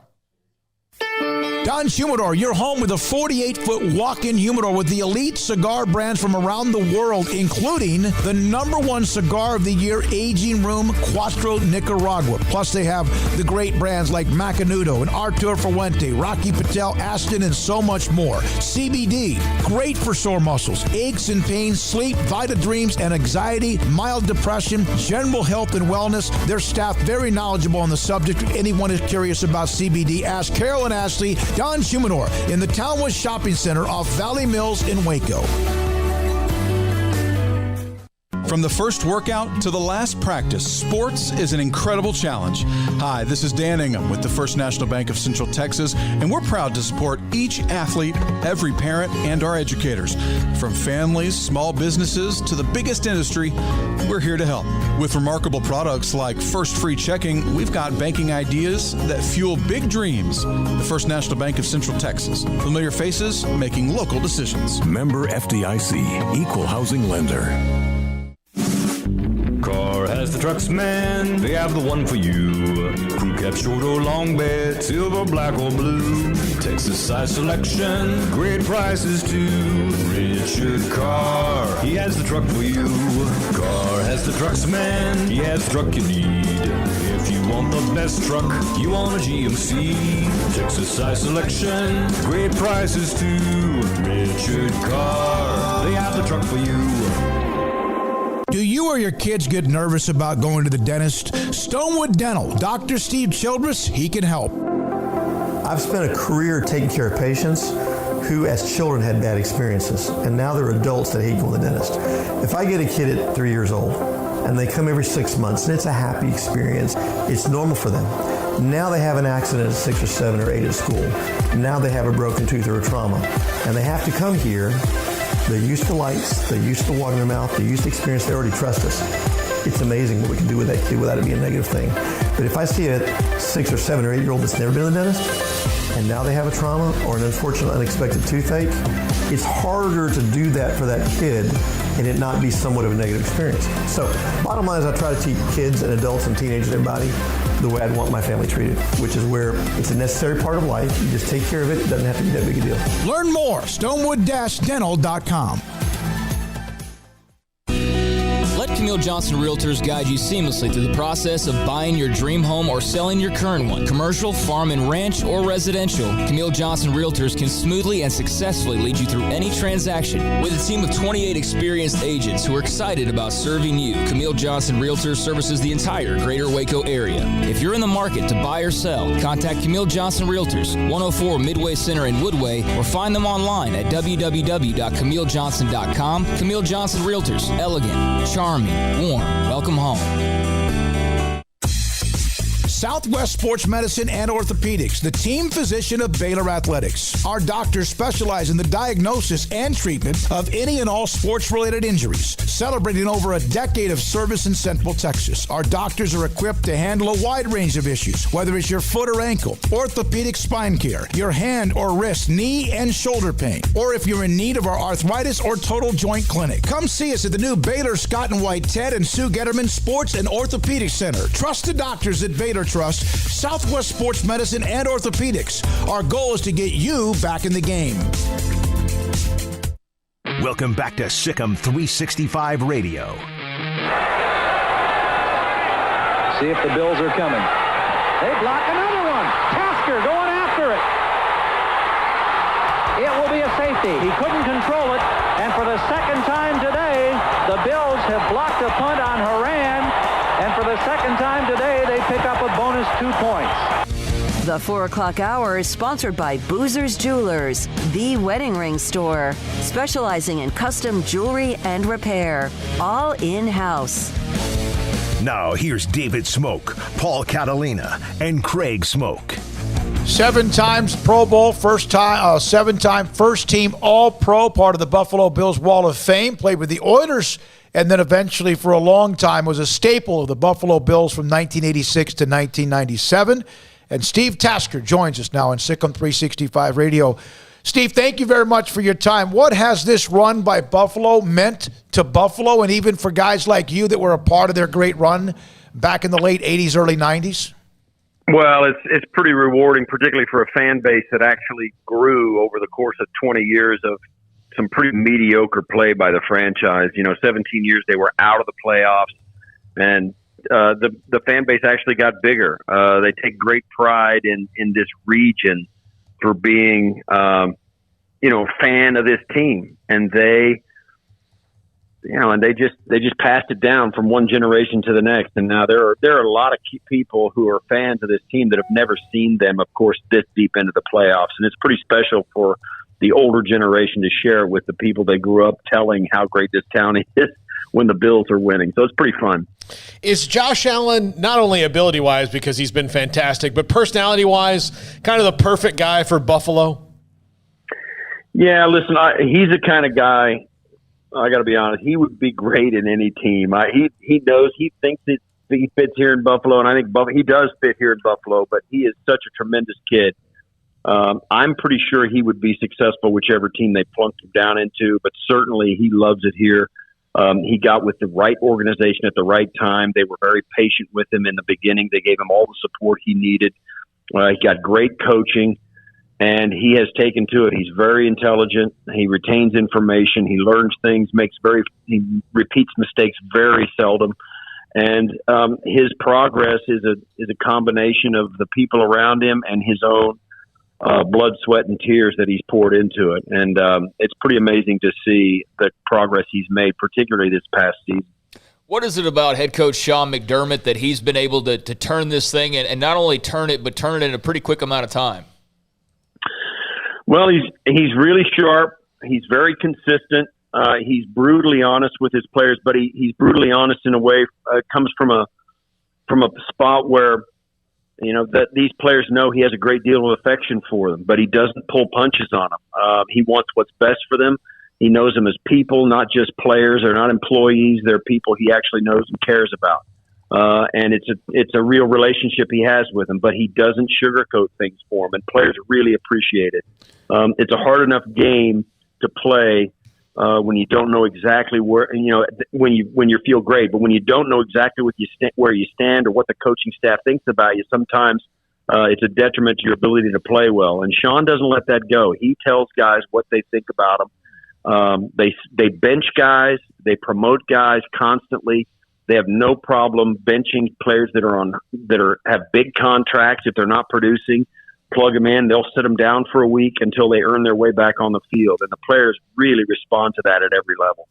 You have been a part of the broadcast business for quite some time. You're a part of the Bills broadcast. We had John Murphy on just 3 days ago as well. What's it like to do the games and the role that you have with True Serum, playing the game and knowing the game and watching the game? Well, what's surprising to me, particularly being the home broadcast, because there's no need to be objective when you're the Bills broadcast. I mean, they did an interview to see how we were doing, in the booth and stuff, and I was unapologetic in my homer attitude. I mean, I don't hold back. So it's a different kind of broadcasting than I've been used to with CBS, where you're a national guy and you got to kind of be, objective about everything. For these broadcasts, I've surprisingly felt a great sense of responsibility for Bills fans to give them something they would really enjoy. And I've tried to do that. And of course, this team this year, it's been pretty easy to do. I have a friend, Todd Zeidler, who's a huge Bills fan, and I asked him today if there was anything he would want to ask you, what he would ask you, and he's a small-town guy from a little town in Montana. You're a small-town guy as well. How did growing up in a small town and kind of having to play everything and do everything make you the kind of player that you were? Well, I think back in the day, it's a different age back then as well, but also being a small town, most of your athletics and your opportunities for stuff like that were through the school system. There was no, club sports or anything like that. You played your sports that was in school, and you played all of them because there was nothing else to do. And I think that by playing a bunch of sports growing up, even as a small kid, I have 3 older brothers, and I played with them and their friends growing up in the yard, on the court, on the grass, on the ballpark, every place. And I thought it gave me a real well-rounded sense of competition, and it gave me a sense of awareness about what was going on around me, playing hoops, playing football, and all of the other games we played, baseball, all of that stuff. It gives you a real sense of competition, and it broadens your mind as to what's going on around you. And I think that was as much a benefit for me as anything was, being able to play all kinds of different sports and picking up some skills from all of them. Have you had many conversations with your former teammates about the run the team is on? Yeah. We've got a text loop, and it's the usual suspects. I call it the 5 presidents text loop because it's got Bruce Smith, Jim Kelly, Thurman Thomas, Andre Reed, Cornelius Bennett, Darryl Talley, myself, Will Wolford, Chris Moore, who was the punter for 9 years for that team. So it's all those guys, and you can imagine. And I tease them a lot because I'm doing the game and that text loop is just firing off on all cylinders, right? And it's pretty good. I'll go back in the break in a break, television break. We'll have a minute or so to catch our breath late in the game. I'll go back and look at the text loop, and it's pretty good at the beginning of the game. And then as it gets into the third and fourth quarter, those guys are 3 sheets to the wind. It becomes incoherent. So they are all about this Bills team. They love it. They're very happy for this crew, and they're really excited for Bills fans. How is Jim Kelly doing? He's doing great. He lives about 5 minutes down the road from me. He's on that loop, but that loop is on fire every day, and he's doing great. He keeps us probably as close, updated as closely as almost he does his own family. So we know when he's going in for tests, when he's getting checked out. And so far, for months and months, maybe over a year now, he has been completely symptom-free. He's cancer-free. They keep checking him all the time, and he's doing really, really well. Steve Tasker, our guest on Sic'em365 Radio. Steve, he dropped him. I'll get him back. Sorry. Imagine having a text loop with Jim Kelly, Bruce Smith, Thurman Thomas, Andre Reed, Cornelius Bennett, and others as well. We're reconnected now to Steve Tasker. Steve, thanks for coming back with us. Now, you were a special teams phenom, and you have been all but honored by the Pro Football Hall of Fame as a guy that has been in the semifinalist list and others more than once. How you're close, and what is the process in awaiting that opportunity one day? And is it frustrating, or is it something that no matter what, it's a great honor? Yeah, it's no matter what, it's a great honor. I'm not frustrated by it at all. It's not the Hall of Pretty Good. It's the Hall of Fame. I mean, it's a real honor, and I'm humbled to be. I've been a semifinalist for a handful of times, and it's always humbling. And I've got a lot of buddies who are Hall of Famers, and they're special guys. They deserve every bit of it, and I don't get upset or frustrated at all that I don't take another step and get into the finalist room or anything like that. In fact, the NFL doesn't owe me anything. I'm indebted to that league for all the things it's done for me. So my career was an absolute blast. I loved every minute of it. Even the 4 straight Super Bowls we couldn't win, it was a gift, and I treat it as such. What's a better feeling, being the gunner and going and laying out a punt returner, or blocking a punt? Blocking a punt. Yeah, that's a bigger play. It's a more unexpected play. I hit a lot of returners. I didn't block that many punts, Yeah, blocking a punt is like getting a turnover. It's pretty huge, and I think blocking a punt or forcing a fumble on a hit is pretty special. And it was a lot of fun to cover kicks in the league. It's just a blast, and played with and against a ton of really quality people, so it was pretty fun. I was told by a coach one time that blocking a punt might be the most demoralizing play in football. Yeah, for the team that gets it blocked, It certainly is. It's a crusher. You're just trying to get the ball out of your end. They've already stopped you once, and then if you can't even get a punt off, and believe me, every team in the league and every team at every level, when they start talking about special teams, the first thing they practice is punt team, because it's so vital to get that thing off. And if you can't do that, it's like failing football 101, so it's pretty demoralizing. Steve, and going through that string of Super Bowl appearances and losses, just what was that like? I mean, you get there the first time, don't get it done, and then just over and over. I mean, what was that like to go through? Obviously, there's tons of success. Otherwise, you're not in that position, but ultimately not able to just win that game despite the multiple opportunities. I'll be honest with you, the surprising answer to that is it was awesome. It was awesome. We were rolling through the regular season, through the playoffs, and certainly those Super Bowl losses just were crushers, no question about it. But if you're gonna pick out 4 games out of the 100, there were some seasons we'd have 5 preseason games with a Hall of Fame game or an American Bowl over in Germany or London or someplace like that. And then we would go 4 preseason games. Then we play 16 regular season games. And then, if we didn't make it, we had a wild card round of the playoffs. We played 3, and then make it to the Super Bowl. We played 20, 25 games some years, and a lot of them were fun. And so believe me, getting the honor of going through all of that with the guys on my team, 4 straight Super Bowls, and there were a lot of different guys that only went to 1 or 2 or 3 of those, didn't make it to all 4. But even so, they were all special parts of it, and I wouldn't trade any of those experiences just to have won one. It was a real fun time. So yeah, it was tough to lose 4 straight Super Bowls, but there was a lot of good football in between the first one and the last one. Do you guys accept any personal responsibility in ruining the lives of every Houston football fan for the last 30 years? We can live with that. Yeah. We can live with that. What was that game like? It was pretty. It seemed almost, as you look back on it, right afterwards, it seemed a little bit supernatural.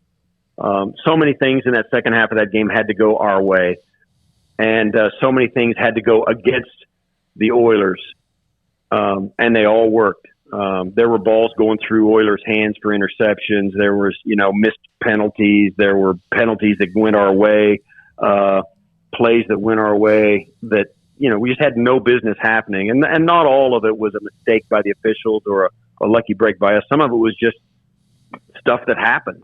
And I remember thinking it was just supernatural that happened.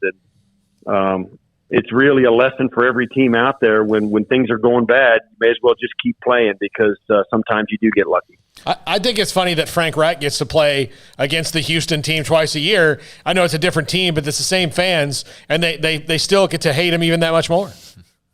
Yeah. Oh, yeah. Yeah. And it's it's there too. It's not just saying it. They do. They remember it. Right. They do. So, yep. Frank he's a special guy. We knew then as teammates that he was the kind of guy that would make a great head coach in the National Football League. And of course, he's proven us correct. Steve, thank you very much. We appreciate you being a part of the show. It's great to have you on. Gentlemen, the pleasure was mine. Thank you. One more thing. I'm sorry, Craig. Yeah, Steve. Go ahead. What do you think of the matchup this weekend? I mean, obviously, the defending Super Bowl champs, Mahomes is going to play. How do you feel the Bills stack up? Well, the Bills are good enough to beat those guys, but their margin of error, of course, is not as big as the Chiefs' margin of error. The Bills play their best, and the Chiefs play their very best. I think you got to look at the Chiefs and say they're going to win. But if the Chiefs falter at any moment and the Bills do play their best, they are good enough to go in there and score enough points to beat those guys. So, and I'll say this, the Bills have proven it. They had one of the most difficult schedules in the National Football League from week 1 through week 17. Nobody played a tougher schedule than the Buffalo Bills, and they crushed it. They crushed it in a big way. They're hardened up and they're ready to go for this. So if the Chiefs are going to have to do more than just roll their helmets out there to win this game, I think it'll be a really good game. No question the Chiefs deserve to be the favorite. But if there's a team out there that's earned the right to take them on, it's the Bills. And I think it's going to be a really fun game to watch. Thank you very much, Steve. Appreciate your time so much. From Craig and Paul, David Smoak, SicEm365 Radio. That's Steve Tasker, as we've been able to kind of look ahead, look back as well with that franchise, the Buffalo Bills. Lauren Cox, former Baylor All-American, part of the national championship team. She's now with the Indiana Fever. She'll join us in the next segment. Also, the interview from yesterday from Dave Aranda with us on SicEm365 Radio. Yesterday, there's a couple of you that commented on the interview after it was over. We'll read a couple of those comments as well. This is SicEm365 Radio. All right, new year. January already wrapping up. It's going to be over before you know it. Alan Samuels, Dodge, Chrysler, Jeep, Ram, Fiat. Incredible cash values right now. Incredible cash back values as well, and offers on subprime offers.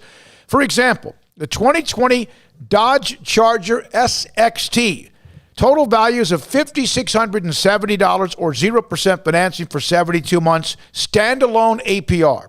2020 Dodge Journey, the most affordable third-row seating vehicle with total values of up to $6,750. How about the 2020 Jeep Renegade Latitude with values up to $6,750 off, and the 2020 Jeep Gladiators models up to $4,000 in offers off the top price. Now, also the most decorated SUV, the Jeep Cherokee 2021 Jeep Cherokee Latitude Plus, $5,500 in total values. The 2021 Jeep Grand Cherokee Laredo, $4,250 in total values off. And the back-to-back Motor Trend Truck of the Year, the Ram truck, the 2021 1500 Crew Cab Lone Star, values up to $7,250 off, or 60 months at 0% financing, or 2.9 for 72 plus $3,000 in total values. That's it. Alan Samuels, Dodge, Chrysler, Jeep, Ram, Fiat. Tell AJ, one of the great salespeople ever, tell him I said hi.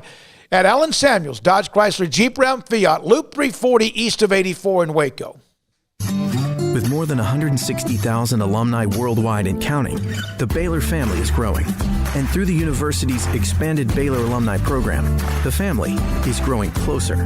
With hundreds of local volunteers planning events in cities and towns around the country, you can gather with fellow Bears no matter where you are. So, get connected, get something started, get involved, and make plans to get together with Baylor alumni. Visit us at baylor.edu/alumni. one size fits all. That may be all right for an adjustable belt or cheap sunglasses, but when it comes to your financial needs, no one wants a one size fits all strategy. Ben Erlinson, your Edward Jones financial advisor, knows that his most important goals are yours. That's why he takes the time to understand your needs, knowing you. That's how Edward Jones makes sense of investing. Ben Erlinson, 100 North 6th Street in Waco, 254-759-8533. Edward Jones, member SIPC. Learning to navigate life in the COVID-19 world has been a struggle, and where and how to get tested has been one of the biggest challenges. Impact Health Labs has your answer. If you need mass testing for your office, church, dormitory, or school, Impact Health Labs is who to call. They will come to you, conduct the testing at your location, and have the test back within 24 hours. Most major insurance accepted, meaning your out-of-pocket cost is low. So no more waiting by the phone for days to find out the results. Impact Health Labs was founded by 3 Army licensed and credentialed medical professionals. They believe in accuracy, efficiency, and doing the job right. Call 254-744-6233 to set up your group screening today. Impact Health Labs, on-site, prompt, and accurate, taking COVID-19 head-on. Again, that number is 254-744-6233 or online at impacthealthlabs.com. What you do in privacy is your own business. What you do in public with your truck, well, that's our business at Pickup Outfitters. In your garage, it's okay for your truck to parade around in the nude with no accessories. Hey, this is still America. But when you bring your truck out in public, it's just common decency to put an outfit on your truck. And that's where we come in at Pickup Outfitters. Put a cover on that bed. Cover your rear end with a bumper and a hitch, for goodness sakes.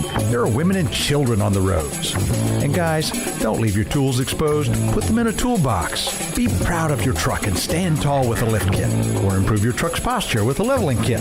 Add some class to your pickup with new wheels and tires. Or dress up for a date with your new RV or boat with a fifth wheel or a receiver hitch. At Pickup Outfitters, we're dedicating to making the roads decent for all Central Texans. So when taking your truck out in public, remember your manners and accessorize it properly with an outfit from Pickup Outfitters. 220 Lake Air Drive in Waco. Waco's newest gym, Halo Athletic Center, 5725 Bagby Avenue, right behind Region 12 and across the highway from the Central Texas Marketplace, where motivation, inspiration, and hard work are the driving force. State-of-the-art equipment, indoor and outdoor track, locker rooms, showers, yoga and bar classes by Duality Yoga, Bod Pod potty composition analysis, and registered dietitians, all under one roof, where we rise above. Come join the Halo Athletic Center and be a part of the change. Your change. Welcome back to SicEm365 Radio. Are you a SicEm365 super fan? Then try out our premium subscriptions at SicEm365.com. Here we go, this 4 o'clock hour, 4:30. In fact, Lauren Cox, Indiana Fever forward, former All-American at Baylor, national champion at Baylor from Flower Mound, Texas, joins us on SicEm365 Radio. I don't do this much when we have somebody on and just say how they're doing because we should know, but how you been doing, Lauren? I've been good. Just kind of relaxing the past couple months, spending some time with my family, just rehabbing my knee and stuff after the injections I got after the season. And now I'm in Indy for a couple weeks, just trying to get back into the swing of things. So your knees, have you recovered from that rehab? You feel good? If you had to play next week or even in a couple of weeks, would you be fine? As far as a pain standpoint, I'm good. I'm just really out of shape right now. So that's the main thing that I'm working on is just getting back in shape because the past 2 months I haven't been running or doing any jumping, anything like that. So really the only cardio I was getting was biking and rowing, and that just doesn't do it for me. I got to actually get up and down the court. So the biggest thing for me right now is just getting back in shape. What was that last season like when you guys finally got it in and finally got to do everything, in the bubble and everything you did? It was a weird season and not ideal for my rookie season. So it was really interesting, and it was hard for me because I got there late because I did have COVID at the beginning. So I was kind of playing catch up the whole time. and I never really felt like I got into the groove of things. So it was just a weird season. I kind of think of it like, okay, I just have to flush that one and focus on year 2. What's life in Indiana like?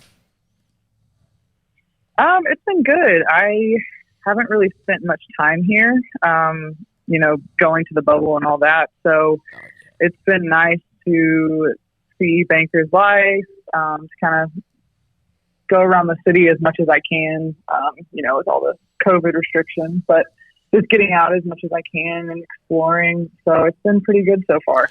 Lauren, what are the expectations for what the WNBA will do this year? Honestly, I don't know. We haven't really heard anything yet. I think it would be great if we got to play outside of a bubble like the NBA is doing, and maybe allow a limited number of fans. But in the end, that's the league's decision, and I know that they're going to make the best possible decision for us and our safety. Did you go stir crazy at all? I did a little bit. Yeah. It was tough. I mean, going through the same thing every single day, seeing the same people over and over again, not being able to go anywhere. It's definitely tough. It's mental as much as it is physical. And it takes a toll on you. So you just got to find things to keep yourself busy. Can you imagine going through the protocols and doing, all of the different things that the Lady Bears are having to do right now if you were still on campus, like just the start-stop nature of it, knowing what they do day in and day out? How difficult do you think it's been?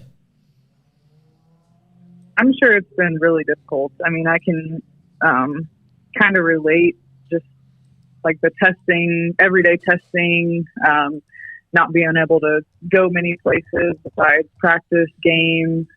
So I understand how it can be frustrating, but you got to keep that end goal in mind, that championship goal in mind, and just keep going every day. You haven't lost many games in your, not just career, your lifetime. You have been a part of elite. And so last year, was that a little bit difficult seeing some of the losses mount up? Yeah, it was a little hard for me. But I think you see glimpses of what the Indiana Fever can do. And we just have to put those little bits and pieces together and put it into a whole game and play like that the whole entire game. And I think we've been working hard this offseason. I think you're going to see a different team this second year. Some players in the WNBA will go off to Europe and play when they can't play with the WNBA. If you could and you were healthy, would you do that? I would, and that's something that I want to do in the future. But right now, my knee is my number one priority, and if there's an opportunity for me to go before this next WNBA season, then I would be happy to. But if not, and I don't feel like I'm ready, then I'll just keep working out, keep getting ready for the WNBA season, and then more opportunities will come for the next year. Lauren Cox, former Baylor All-American, part of that national championship team, and now with the Indiana Fever as they head into what could be her second year there. Have you been able to watch Baylor at all? And if you have you been able to kind of see they had the loss at Arkansas? They lost a game, as you know, just recently at home to Iowa State. It's been kind of a hit and miss for them as well as far as their schedule. Yeah, I've watched a couple games, and I mean, you look at them playing, yeah, they struggle a little bit here and there, but I mean, who isn't this year? It's a crazy year, and teams are going through ups and downs. So, like I said, you just have to focus on that end goal and don't let a loss get you down. Lauren Cox with us on SicEm365 Radio.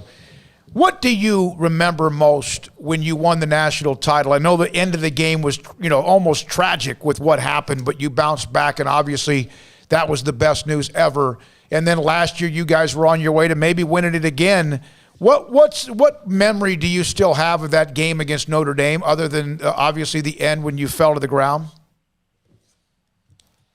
One thing that I will never forget is everybody, stormed the court after the game, and obviously I was over there on my crutches, so I couldn't do that.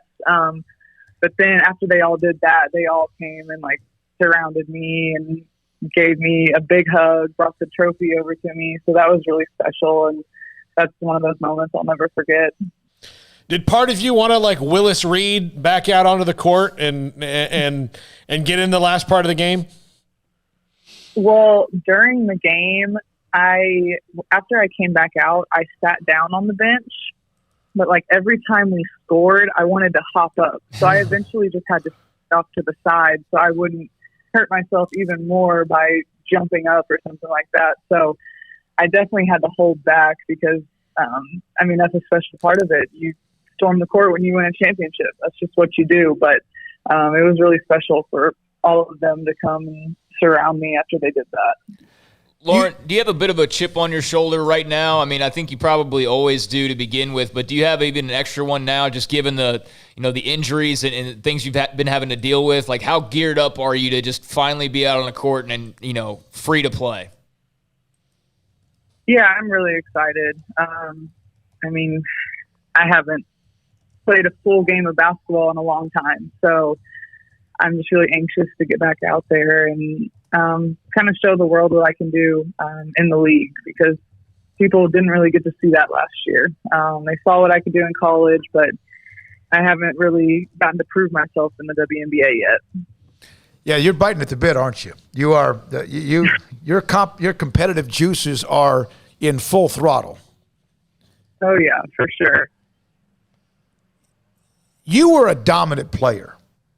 I mean, you were a dominant player. We've seen what Baylor's going through now with NaLyssa Smith inside along with Queen Egbo. They're both very, very talented, but you were always there waiting for somebody, and you didn't just block shots, you destroyed shots at times and said things to people when you did it. You could do that. What do you see from those two young ladies right now inside with NaLyssa Smith and also with Queen Egbo? There's a lot of potential there. They're really great players right now, but they can be so much better. They have a ton of athleticism. They have really good skill. So I think that if they just keep working harder and harder every day, I think they're just going to keep getting better and better. And I'm excited to see how they progress in the next couple of years. Lauren, thank you for your time. Good luck with you're getting yourself back into condition and also with your knee and also having a chance. Hope you guys get a chance to play this year. And we really enjoyed and really enjoyed watching you play and what you meant to Baylor. Thanks for your time. I appreciate it. Thanks for having me. Lauren Cox of the Indiana Fever. Appreciate her time today. She did a media session earlier today. And, yeah, she wants to go. And that's what you have to do almost with the WNBA is you need to go overseas at times to go make even more money to help supplement what you don't make or can make, I guess, with the WNBA. But they got to play. And, the NBA moved their season back, so you wonder what they're going to do with the WNBA. I'm looking, and I see no updates on the WNBA season at all. I just Googled WNBA season or whatever, and WNBA Lauren Cox and all that. The latest on the WNBA is that one of their players is producing a documentary on last season. Yeah, a lot of nothing. Like she said, they don't have a plan just yet. Yeah. And so, but they've got, the good news for them is they've got a little bit of time. The NBA season went on so long that they didn't have as much time between the end of the season and what was it, September, October, and coming back in December or November and starting training camp. So the WNBA ended in September, so they've got some time. They usually play in the summer after the NBA goes on, or there's a little bit of overlap with the NBA playoffs and the WNBA start. So they've got some time to figure it out, but I'm sure the players would like to know, hey, when do I have to be where I need to be? Like to have an idea of what you're supposed to be doing at this point, and I don't think you really have much of an idea other than like just practice in preparation for hopefully a season later on here in a few months. Especially if you're rehabbing and trying to get in shape, you'd like to have a timeline. Okay, I got to get here, I got to get here, I got to get here. I love what she said though, that no one got to see me play at what level I can play at because of the fact the nagging injuries she had with her knee. Lauren Cox, we appreciate her. And when she fell to the court, we've been over this, but when she fell to the court at the end of the game, near the end of the game against Notre Dame, they're dominating that game. They might win that game by 15 to 22 points, and here come the Irish. Back. And then Nalissa Smith, man, she grew up pretty quickly in that game, and Baylor eventually with Chloe Jackson with the drive, makes the shot, and then the free throws were missed. Remember at the end of the game, and Baylor wins their third national title under Kim Mulkey and didn't get a chance to repeat last year. Well, imagine if they had not won that game, what that feeling would have been like after Lauren Cox's injury. I mean, that was the thing. Is like that could have turned out. It turned out to Cinderella story way, but it could have turned out the complete opposite of that. I don't know what the complete opposite of that would be, but yeah, that could have been just an awful feeling left in the stomach of Baylor fans and Lady Bears fans. Fortunately, it wasn't. Fortunately, they were able to pull that one out, and that's one of the great all-time moments in school history for sure. No question. But, and they had been hit with those weird things. Melissa Jones diving for the loose ball at Oklahoma in a team that was incredible, and they didn't, that hurt them. And then what was it, the young lady from Christy Wallace who tore her ACL, remember, in a game at home, in a playoff game at home. That team was really good. And then all of a sudden, boom, when she fell to the floor at Farrell Stadium, you're like, oh, my God. So they've dealt with some of that, and they were able to overcome it in that game against Notre Dame. They had a big lead and won the national title. All right, coming up next, SicEm365 Radio. Eric Bieniemy. I mentioned this earlier. Josh McCown got an interview today from the Texans. I've known Josh since he was a sophomore at Jacksonville High School. We've had him on the show. We've interviewed him many times. He's a great guy. What are they doing? That anybody's guess. And if you are one of those that wants to know why in the hell Eric Bieniemy can't get a job in the NFL, this only adds more fuel to the fire. So we'll come back and hear from Eric Bieniemy just a couple of minutes, a minute or so from him on how he juggles wanting to win this game against, of course, Buffalo and the opportunities to be a head coach in the NFL. That's next on SicEm365 Radio. Right now, Waco Custom Marketplace, they're open until 6. They're open tomorrow morning for a little bit as well and early afternoon. And here are the specials that they have. If you want to get some food ready for Super Bowl weekend or even this weekend for the championship games on Sunday, fresh chicken wings at $2.99 a pound. Frank's hot dogs, basically, for $2.99 a pound, and hot links for $3.50 a pound if you want something a little more spicy. How about the New York Strip, the select New York Strip, $6.99 a pound. Choice New York Strip for $9.99 a pound, and the Prime New York Strip steak for $10.99 a pound. Chicken tenders, peeled shrimp, easy peeled shrimp, the 16 to 20 per pound for $12.99. And if you just want to make sure you have the steak cut the way you want it, whether it's a bone-in ribeye or possibly a bacon wrap filet, they will do that. Waco Custom Marketplace, because the butcher shop will customize whatever order you want: poultry, pork, seafood, and beef. And the bakery, every morning, fresh kolaches and baked bread at 425 Lake Air Drive in Waco. Boozers is the wedding ring store and more. If you're ready to get engaged or already married and want to upgrade your wife's ring for a special anniversary, Boozers is the place to go. With the largest selection of premier quality diamond engagement rings and wedding rings in Central Texas. They have 7 cases with over 300 styles of rings from top designers like Natalie Kay. Choose from yellow, white, or rose gold, plus beautiful top quality loose diamonds. With an in-house jewelry, they can also custom make anything you want. Bring in a picture or drawing and let Boozers create your one-of-a-kind pendant or ring. They can even use some of your old gold and diamond jewelry to create something new. At Boozers, you'll find a great selection of quality timepieces, and Boozers is the place for expert watch maintenance and repairs too. They specialize in expert Rolex watch repair for fine jewelry, watches, custom work, and more. Go to Boozers on Valley Mills and Lake Air Drive in Waco. Borz's, the wedding ring store and more.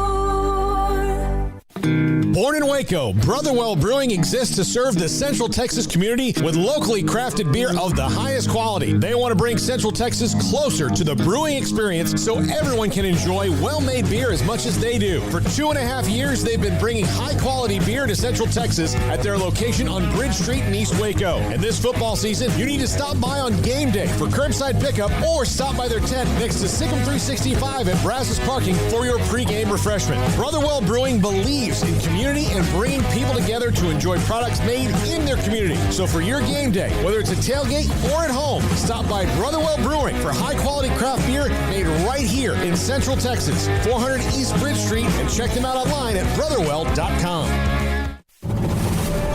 MP Electric has developed a quality-oriented electrical contracting service in more than 20 years in the industry.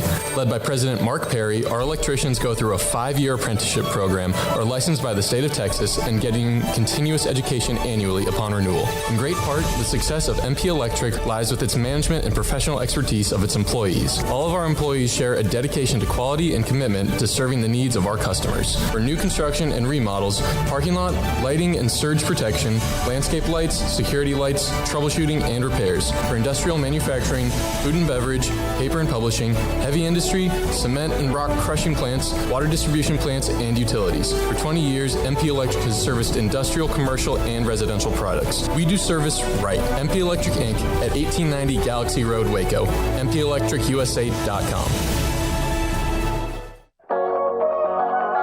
It's time to be brutally honest with yourself. Look in the mirror or weigh yourself. Do you weigh as much, more, or less than you did before the holidays or a year ago?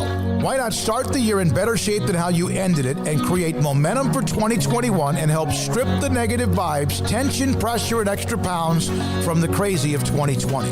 It's time right now to join Waco Regional Tennis and Fitness. It's so much more than a gym, including world-class tennis courts, lessons available with pros, fitness merchandise, tanning, massage, personal training to get you over the hump.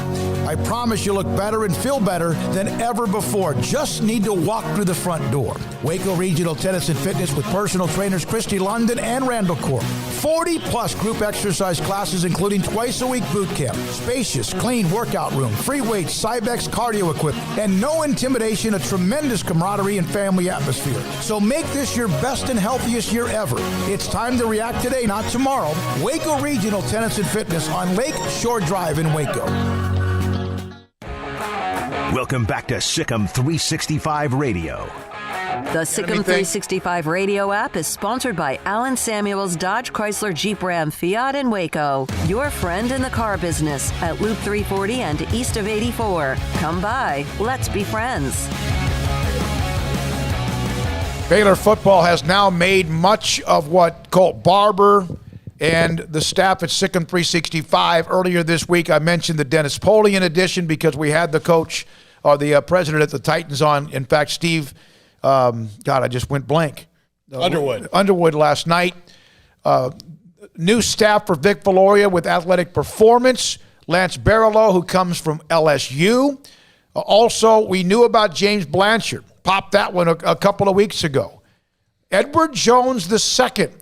Well, part of assistant AD for player development. He comes from Kansas after 3 years at Houston. Also, Tim Johnson, athletics performance, part of Vic Valoria's staff. Aaron Hunt, we mentioned that one about 2 weeks ago. He played at Texas Tech, recruiting and personnel. And others, Matt Mitchell, quality control staffer on offense. He was a graduate assistant at Brigham Young under Jeff Grimes a year ago. So some of the new cavalry, so to speak, with the football staff. Yeah, I mean, we knew about most of these, like you said, but it's just an official announcement. So that's, just putting the icing on the cake, so to speak. A couple of these names as far as athletics performance, I don't know how, much people keep up with that and who, some of these guys would be. So they're newer names, but I'm sure we'll get to know them in time. But, yeah, it's just, putting the finishing pieces to reconfiguring this staff. And we've talked about, at least Hunt, Blanchard, and Polian, and the rest of these guys we'll have to get to know a little bit about. Cole Andrews is now a part of this growing staff, not at Baylor, but here on SicEm365. Cole comes from Houston. He's now a part of the studio. Cole, can we take a picture of him? Andrew Armstrong, are we allowed to take a profile shot of Cole, whether he's acceptable or not. All right, there we go. Let's see. Hold on. It didn't come on. Not on yet. There he is. He's invisible. No. That's okay. We're in technical difficulties. Well, cool ping pong table, though. His big moment. Yeah, that's it. I mean, this was his opportunity. Cole, I guess you don't exist, but thank you for being here. Or is he a vampire? Yeah. Or do we have to worry about it? Is he one of those movie characters? I see him. He's right there. He's standing next to John Cena. Also, of course, Jack McKenzie is here. He's always working on one graphic after another. We'll have Paul's top 5 at 5:55 a little bit later on. I've asked Jack, since he's so talented, that we need a cartoon versions of all of ourselves. Yes. And then they run around on the desk. Yeah, like they run around. We're going to get to what someone put up on Twitter with you and Bernie Sanders. Rob Solon is in studio again. Great to have you, Rob, as always. Armstrong Sims. Earlier today, hell, somebody left. He was Connor Carruthers from Belton High School in Baylor was a part of it as well. Man, we got a huge group of people in the support group.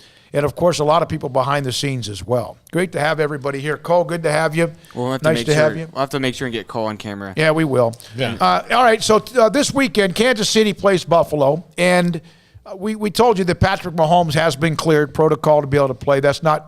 It's breaking news, but it's not shocking. But also, Eric Bieniemy, we had a great discussion online, the text message, and also some of you contacted us as well about Eric Bieniemy. You missed that. What did I say? No, you missed it. Was something on the screen. There you go. Oh, let me see it. Is that the Bernie Sanders thing? Yeah. Oh, there he is. See, I'm not even noticing that, Paul. What does that say? I don't even know what it's Bernie Sanders. I've been memed. I asked him, I thought, maybe I need to, I'm not really loud politically, but that's I didn't think I was. You're not? I mean, not socially. Yeah, okay, that's awesome. It's amazing how people can do that. That's crazy. I know. So Eric Bieniemy was asked about getting ready for the game, Kansas City, of course, in Buffalo, and about him being attached to various coaching searches and how he remains patient. Do you feel that since you've kind of become the face of this whole coaching search, if you will, just especially nationally, do you feel any regret or remorse that it's come to the fact that you're kind of the face of this? You know what, Harold? Here's the thing. It's always good to be mentioned and having an opportunity to pursue your dreams. And obviously, yes, I do want to be a head coach. But when it's all said and done with, my job is to make sure everything that we're doing right now is not to take away from the goals that we're trying to accomplish. The only thing that matters today, we got better. Okay, today we had an opportunity to make sure we can take care of situational football as far as short yardage, goal line, and our third down situations. So now it's time for us to go back in and chop wood, watch this tape, and get ready for the next day. We want to make sure that we're getting our guys ready to make sure they can take care of business on Sunday. My own personal business, when all that's time to take care of itself, that will take care of itself, Harold. But thanks for asking. All right, so every time I just wish there was one thing, he's got 20 speeding tickets. Yeah, that he didn't pay for. Just to give me some kind of perspective as to why the man doesn't have a job. He's got the personality. He seems to. Alex Smith yesterday was talking about his leadership skills.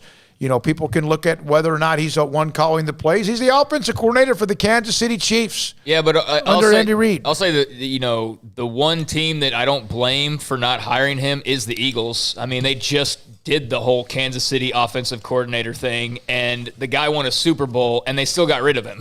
So I don't know what that's still about. I still don't understand that entirely, but I mean, you went to the well and that worked for you, so it might make sense to go back, but clearly they're looking for something different. So I'm not surprised Philly didn't go with the same guy from the same role or go with the same role twice in a row. Everybody else, I don't know. The thing is yes, Eric Bieniemy's a great candidate. Doesn't mean he's the best candidate. Other teams may have gone out and got guys who are maybe better potential head coaches, but that's not to say that it's right that he's out. That he's not with the job right now as far as a head coach goes. I mean, that's just I don't get it. I really don't. And that's why I was saying yesterday, I just want to not believe that it's simply a racial thing and that there must be some box unchecked or something, because I just would hate to imagine that we're even at this point in 2021, after the year we've been through and everything, that that would still be such an issue. So I'm hoping that's not the case. I'm hoping it's just dumb GMs or dumb owners or something. But, man, I would love to know. And I'm sure that nobody would love to know more than Eric Bieniemy about why he's not a head coach right now. Yeah, I don't know. He's got a great vibe about him. Yeah, he does. Yeah. I can see right away why players would connect with him. So, I'm at a loss. I have no idea. I just really hope it's not the reason that people are pointing to. But I understand that's why they're pointing to. I mean, what other thing could it possibly be, right? So I get that, but I hate to think that way. I saw something that made sense to me. Not made sense because he's not hired, but it to me is perhaps one of the concerns. So you see these coaching searches, right? Whether it's Philadelphia or whether it's whoever.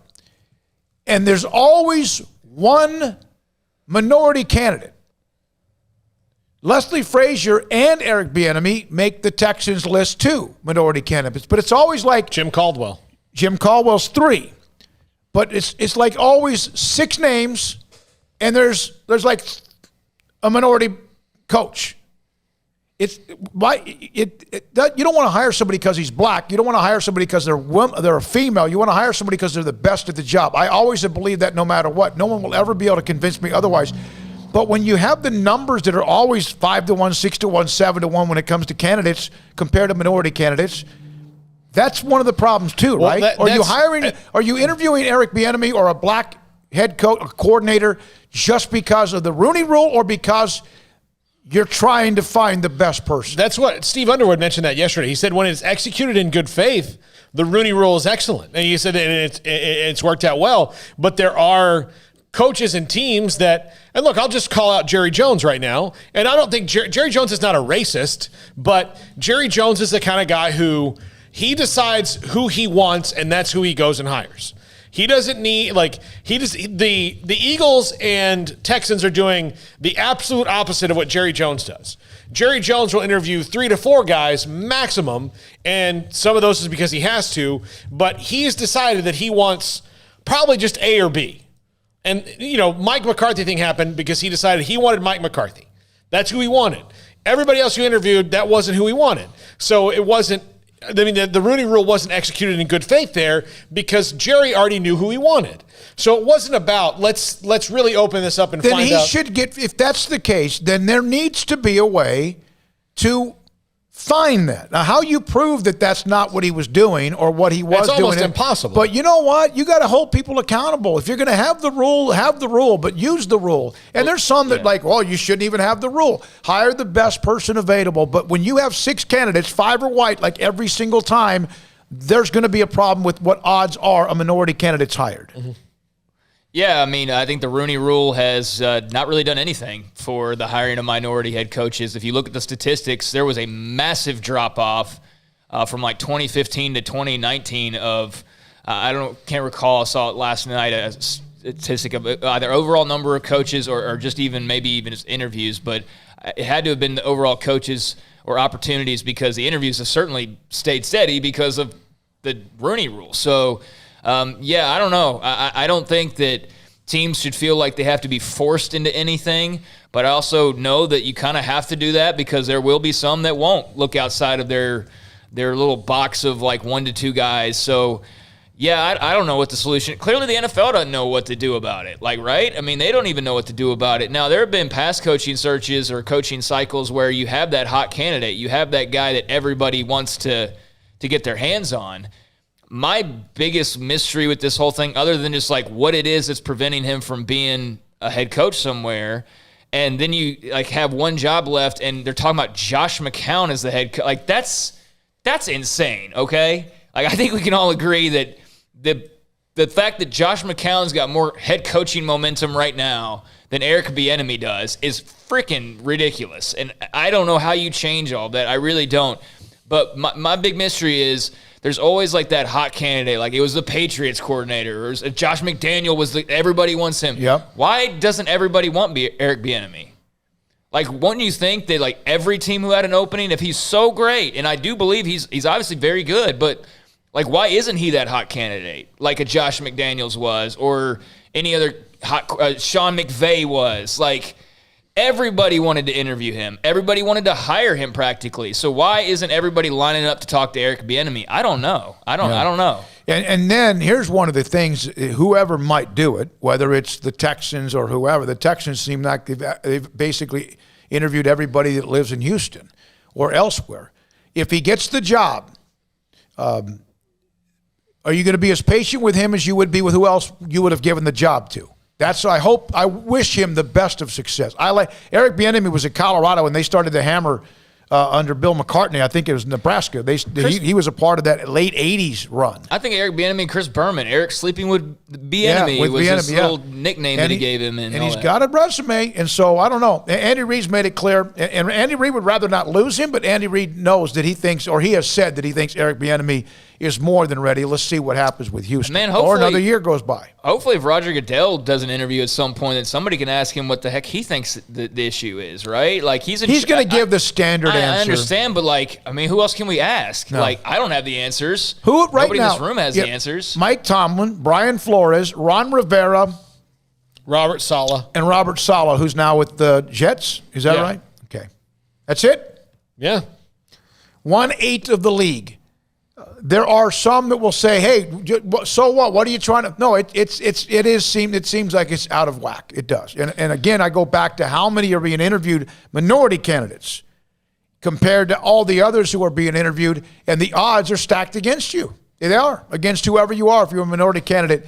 Ron Rivera's turned out to be a pretty good coach. Took a team to a Super Bowl, right? Did a hell of a job for a really lousy franchise. Daniel Snyder, who's got egg all over his face, now has a black general manager, Martin Mayhew, Florida State, a black team president, a Hispanic head football coach. They have a woman now in charge of their broadcasting, and also they have a black female coach on staff now. Now, here's the part about that. That sounds great, or is Daniel Snyder trying to cover his ass because he's been such a fool for the last several years? Because they got hammered with so much PR. I just always hate to think the worst automatically. Like, hey, he hired all these people who might just really deserve the job and be super qualified and just also happen to be of a different, color or gender or race or whatever. Like, I would just hate to think right away, like, oh, he's doing this to save face, instead of just like, congratulations to these people. I'm sure, because it's corporate America, that there are certain hires that have been made that are maybe for publicity reasons. I don't know that, but I would imagine there probably is some of that, just knowing human nature. But I think for the most part, it's just kind of a changing of the guard and the changing of the tide, and just things are changing in general. And I mean, how many females were getting NFL jobs previous to this? Not many. I mean, we saw the 49ers assistant that was on the commercials every 2 hours, for the last 2 years. But outside of that, we didn't really know about much. And so I just think it's a change. I think people are loosening up maybe a little bit, and things are changing for the better as far as opportunities go. When we come back, yesterday we had a chance to visit with Baylor head coach Dave Aranda. I'll come back before or is he going to go straight from the break to Dave? Straight. All right, I'm going to read a couple. I know we're running about 5, 6, 8 minutes behind. That's fine. Ed Baer, great interview with Aranda today. It was exceptional. Also, from Glad Call. This was the best Aranda interview. He is so transparent, humble, and true to himself. We're going to be in the right direction with Dave Aranda. And then in the premium section or in the forums that say football only, which can be a daycare at times, because I went into it today and I'll regret that I did. A lot of you had responses about his personality, his focus, his football, his acumen, and all that. So we're going to run that again next on SicEm365 Radio. COVID-19 is going to be a part of our lives, even with vaccines, for probably the next year. Let's just face it, even with people getting vaccinated, you're going to need to have testing, and you're probably going to need to have mass testing at your office, at your church, at your school, at your dormitory. Where do you go to do that? Well, Impact Health Labs can do it for you. They'll come to you. They'll bring their lab techs to you. They will test you on site. You can have your employees wait. Like if you're worried about an outbreak, say someone at your office has COVID and they've got to leave, and you've had, obviously they've been in close contact with people, even if you're wearing masks and trying to socially distance, you want to make sure everybody's in the clear. Call them. They'll come out to your place, test you, and you'll know within 24 hours. They take most major forms of insurance, so your out-of-pocket cost is low. Also, this is a company that's founded by 3 ex-military medical professionals, and they believe in precision, accuracy, doing the job right, and getting it done quickly. That's what they do at Impact Health Labs. How do you schedule your testing? Just go to impacthealthlabs.com, and that'll give you all the information you need. impacthealthlabs.com. With so many companies and policies out there, it gets so confusing shopping for insurance, and I never know if I'm getting the policy that's right for me. Luckily, I met the team at the Niche Group Insurance Agency. With the Niche Group, you can go to one company and get access to coverage options from many insurance carriers, and you get to speak to a real person about your specific coverage needs. With the Niche Group, I know I'm getting the right coverage at the right price. If you need insurance, talk to the experts at the Niche Group at 1-800-258-8302. Bird Culchin Ford has been in Waco since 1936. Ford, the #1 selling truck in Texas, 43 years running. And Bird Culchin Ford proudly supports high school football in Central Texas. And no better way to tailgate with a Ford than from Bird Culchin Ford. And are there better vehicles to tailgate with than the Ford F-150 or the Ford Expedition? And of course, you can get them new, pre-owned Bird Culchin Ford. Our sponsor of the Ford Tough Player of the Week, locally owned dealership. Online at bkford.com at 1701 West Loop 340 in Waco. Bird Culchin Ford. Did you know that 1 out of every 4 men have symptomatic low levels of testosterone and don't even know it? And if you think you're too young to worry about it, guess again. Low T levels can make you feel tired and grumpy, cause weight gain, and wreak havoc on your sexual desire and performance. Petty Clinic Low T can set up same-day blood screening and results, so if you're tired of being tired, I challenge you to man up and Google search Low T Waco or go online pettycliniclowt.com. It's a private clinic with an atmosphere catering to men. Affordable, only $150 a month, includes lab work, office consultation, testosterone injections, follow-up visits compared to $395 a month in Dallas or Austin, and you don't have to fight the traffic. Petty Clinic Low T as board-certified physician consultations will provide the best form of brand-strength testosterone available. Contact Petty Clinic Low T today, just off Highway 84 and Old Hewitt Drive in Woodway. Petty Clinic Low T, helping men become the high-performance men they deserve to be. PettyClinicLowT.com or Google search Low T Waco. Let Camille Johnson Realtors guide you seamlessly through the process of buying your dream home or selling your current one. Commercial, farm and ranch, or residential, Camille Johnson Realtors can smoothly and successfully lead you through any transaction. With a team of 28 experienced agents who are excited about serving you, Camille Johnson Realtors services the entire greater Waco area. If you're in the market to buy or sell, contact Camille Johnson Realtors, 104 Midway Center in Woodway, or find them online at www.camillejohnson.com. Camille Johnson Realtors, elegant, charming, warm. Welcome home. At Ideal MRI, we feel blessed to be part of the Waco community. We're a small family business here in Central Texas. At times like this, the cost of healthcare has never been more important. And unfortunately, significant illnesses and injuries still occur. And that's why Ideal MRI is open and here to serve you through this difficult time. So if you need an MRI, ask your doctor about Ideal MRI. You can schedule online in minutes at idealmri.com or call 833-IDEAL-MRI.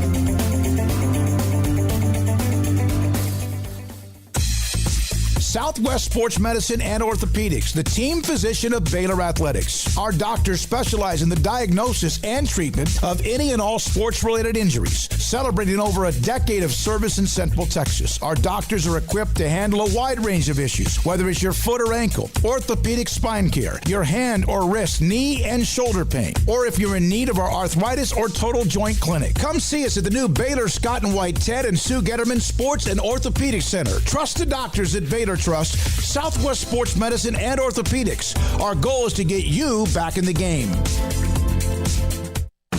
Welcome back to SicEm365 Radio. Williams in motion, play action for Daniels. Backside pressure. Down he goes, back at the 39. The Bears got there. The 5 o'clock hour is sponsored by Edward Jones Investments with financial advisor Tom Albers, staying in touch with you and your money through these difficult and changing times. Edward Jones, making sense of investing. Now here's David Smoak, Paul Catalina, and Craig Smoak. And right now we're joined by Baylor head football coach Dave Aranda on SicEm365 Radio. It's great to talk to you again.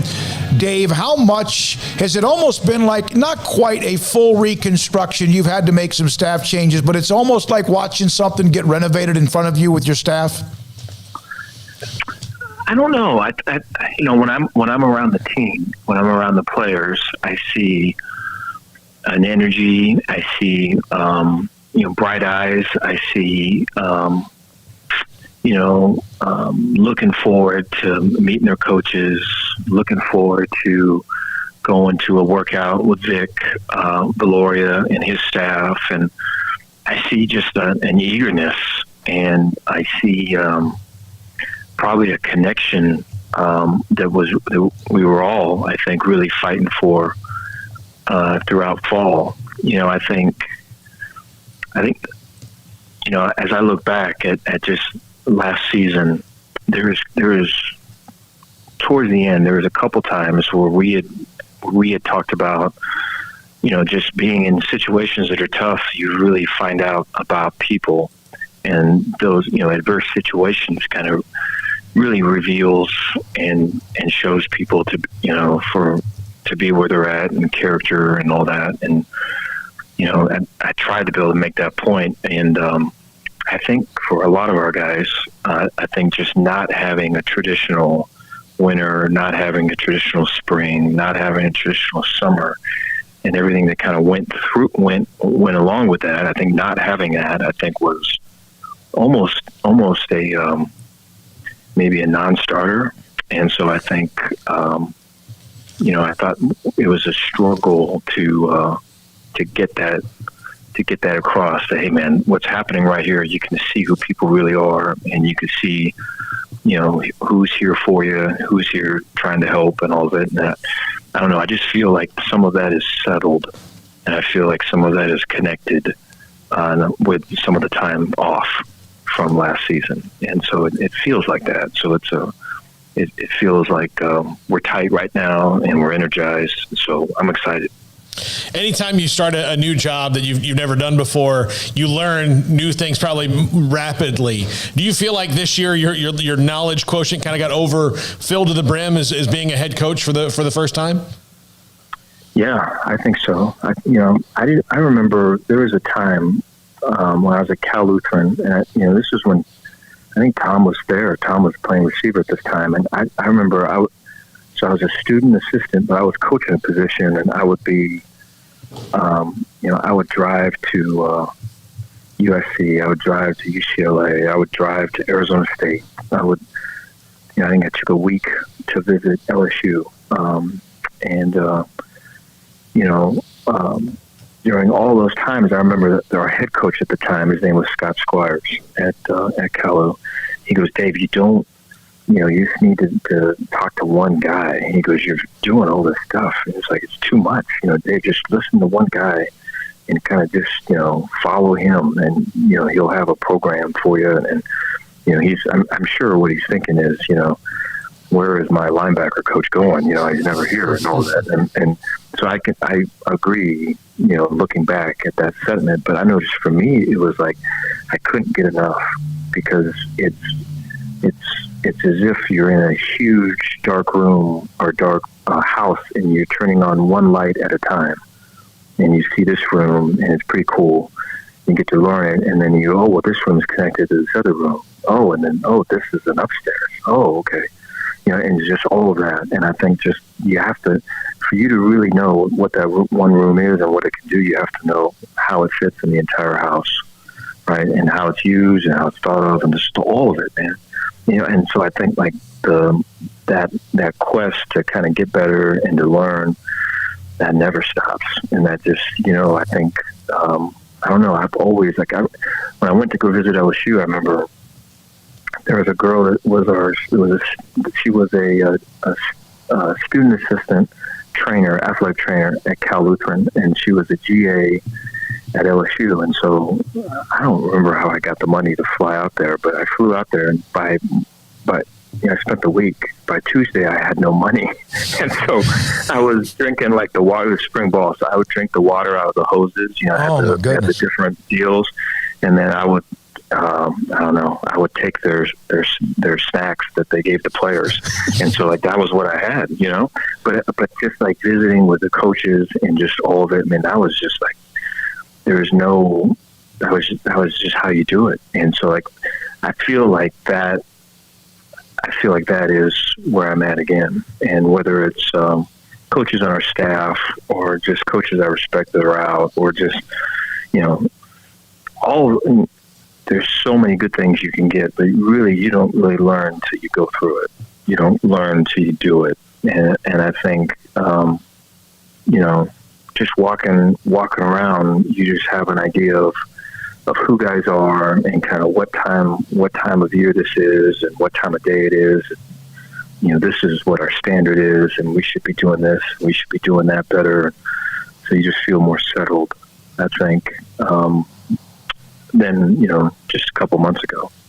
Coach, you've had a bevy of players who have announced that they'll be returning to the team next season. Treston Ebner, Terrell Bernard, Tyquan Thornton here recently, Xavier Newman, and I know there's others as well. What were those conversations like with players there at the end of the season, and what do you think it says about the direction the program's going, that guys who have probably more options than ever right now are back in the fold for you next season? No, it's exciting. I'm happy for them, and I'm excited for them. I think, you know, the relationships that you build throughout, and I think just, you know, when it's hard and there's negativity and there's, I'm sure there's loneliness, you know, and I'm sure that there is, you know, a frustration, a real strong frustration of, you know, just a couple months ago, man, I was here, and now I'm doing this, you know. And so, you know, throughout all of that, I think when you can really see people and really make the attempt to see them is probably the better way of saying it, and then really make the attempt to hear them and really make the attempt to value them and, you know, get to know them, then I think you have the ability to reach them, you know. And I think like all of that was, you know, they, in the process, they could see us too, and see like what's possible, and see like what we're trying to do, and you know, there's no like you know, armor on, man. It's like, hey, this is like what you see is what you get. This is it. And so I think those are the big. I mean, I think that's what happened, and so I'm excited that they're wanting to keep going, because we got big plans for them, and I know all of our coaches have got big plans for them. And you know, just today, just being around them, you could see the excitement in their face. So it fires me up. Obviously, we want to get into the new staff, which you spoke with the media on Friday during a media session. But in this business, you were at Hawaii and lost a job. People get fired all the time in the coaching business, and right now people get fired in every business. Fans want, like, get rid of him. He's not good enough. Go, and you found people that might take you to the next level. You hope takes you to the next level. How hard is it, Dave, to sit down with a couple of guys that you trusted and they trusted you to tell them that no longer a part of the program? No, incredibly hard. Yeah, I mean, yeah, I don't think I didn't eat that day. I didn't the day after. I mean, you can't sleep. You can't kind of sit still. You're just sick. So yeah, it was really hard. Having all the time is the longest I can ever remember. Just not, you know, there being a football season and then, you know, us not doing football. It's the longest I've ever. So would never want to do that again. And so I you know, but it gave you the opportunity to kind of just. You had to walk into all of the stuff that didn't work, all the stuff that was bad, all the stuff that needs fixing.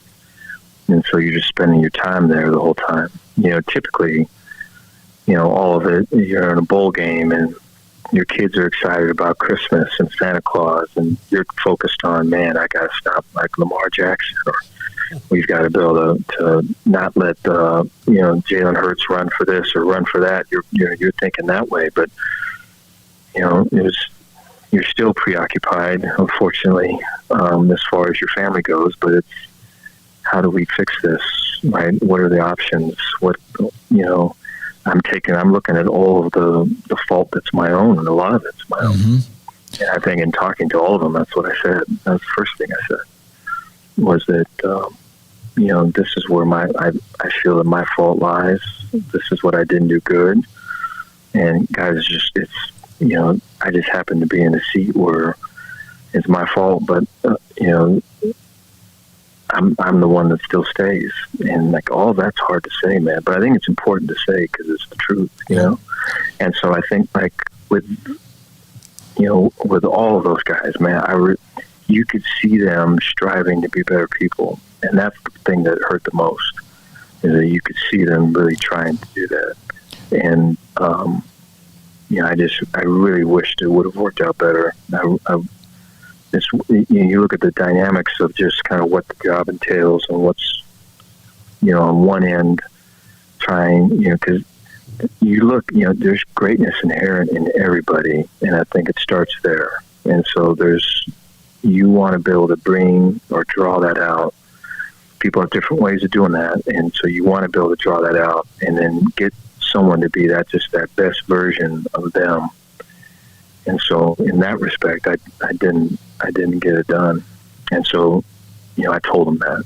So that was hard to do. When did you know you were going to make changes? Probably right before, you know, I think, probably right before it happened. I think you have to look at, I don't know, I've always, you know, there's things you have to study to learn and all this. I haven't had to study much on just studying, you know, that's always kind of come natural. And so I think like going through all of that just took some time, and trying to get different perspectives and, you know, kind of question what you're thinking and question kind of, you have to get emotion out of it and all of it. So it took a little bit. You and Jeff Grimes obviously had intersected in the past, but Coach, based on the interviews we had talking to people who coached with him or, you know, saw him develop, if you hadn't, his resume would have just knocked anybody over. What is it like to bring somebody like that onto your staff?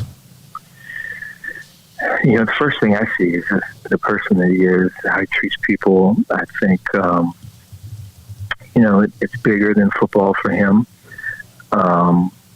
You know, he's a fit here at the school.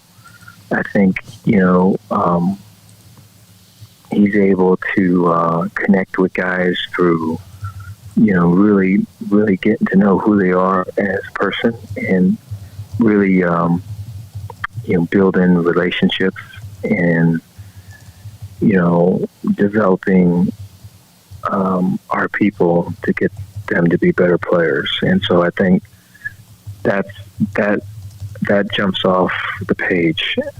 Then I think just the philosophy of we're going to be really good at a few things, which gives you an identity, and we're going to you know, give multiple presentations to those few things. And one of those things happened to be just a wide zone, which I just feel is is needed in this conference. You know, I look at Iowa State, I think, you know, just having gone through the run of the conference, I think that team in particular has really strong identities defensively and offensively. I have a lot of respect for them. You know, they don't try to pretend to be anybody that they're not. They know who they are, and they're pretty good at it. And I think, you know, the wide zone is one of their core runs. They had a pretty good O-line and pretty good running back to do it all with, but, you know, so do we. And so I think just that having the identity where you can, when you're getting West Virginia in 3-3 stack, and here's a linebacker shooting, here's, you know, do we push the inside zone? Do we thick it? Do we thin it? Hey, we're gonna drop back pass. All right, do we push to this linebacker? Do we slide to that linebacker, or do we just go 5-0 on the center's one-on-one, this nose guard that they got? You know, just all of that, right? Or, you know, Oklahoma and their twists, TCU and their twists. Right? There's just so much, for lack of a better term, to junk up front in this league, more so than any other league. And I think some of it stems from just the developmental approach up front, where you're not really recruiting big to play big. You're recruiting guys that can get big. And so at the different stages that they kind of come to you, there's stunts, twists, and things to kind of mix it up. So they're not always just taking stuff straight on. And so I think that wide zone is a way to clean those streets and create seams. And, so it fits this league. And I think it fits an identity, and it gives us a mentality. So, I mean, Jeff really hit a lot of boxes for us. Excited for that. Coach, you brought in 3 transfers here over the last few months: Siaki Ika, Grant Miller, also Drew Estrada from the Ivy League. I know you got to be, careful about your selection, and you're, obviously have certain things you want to see guys fit. So what was it about those guys and your desire to bring them into the fold? Character, their competitiveness, their toughness, their intelligence. They've got leadership ability, and they're adaptable. So if something's not working the way it's supposed to work, they'll make it work. And so I think just in the process of Apu, I knew and respect very much. His family, his high school, just when you look at a 3-4 defense, I think that's the position. That's where it starts. Is that nose guard position? Is that guy's got to command a double team, and then everything else works. And so I think he's a game changer for us. He has the ability to be that. He has to work to fully actualize that, but he has that in him. And then you look at Drew, and you look at the toughness. He's got a great heart, right? He's got leadership ability. He's competitive as all get out. And so, he can play inside, outside, can return, do things on special teams, play all special teams, just be a selfless player.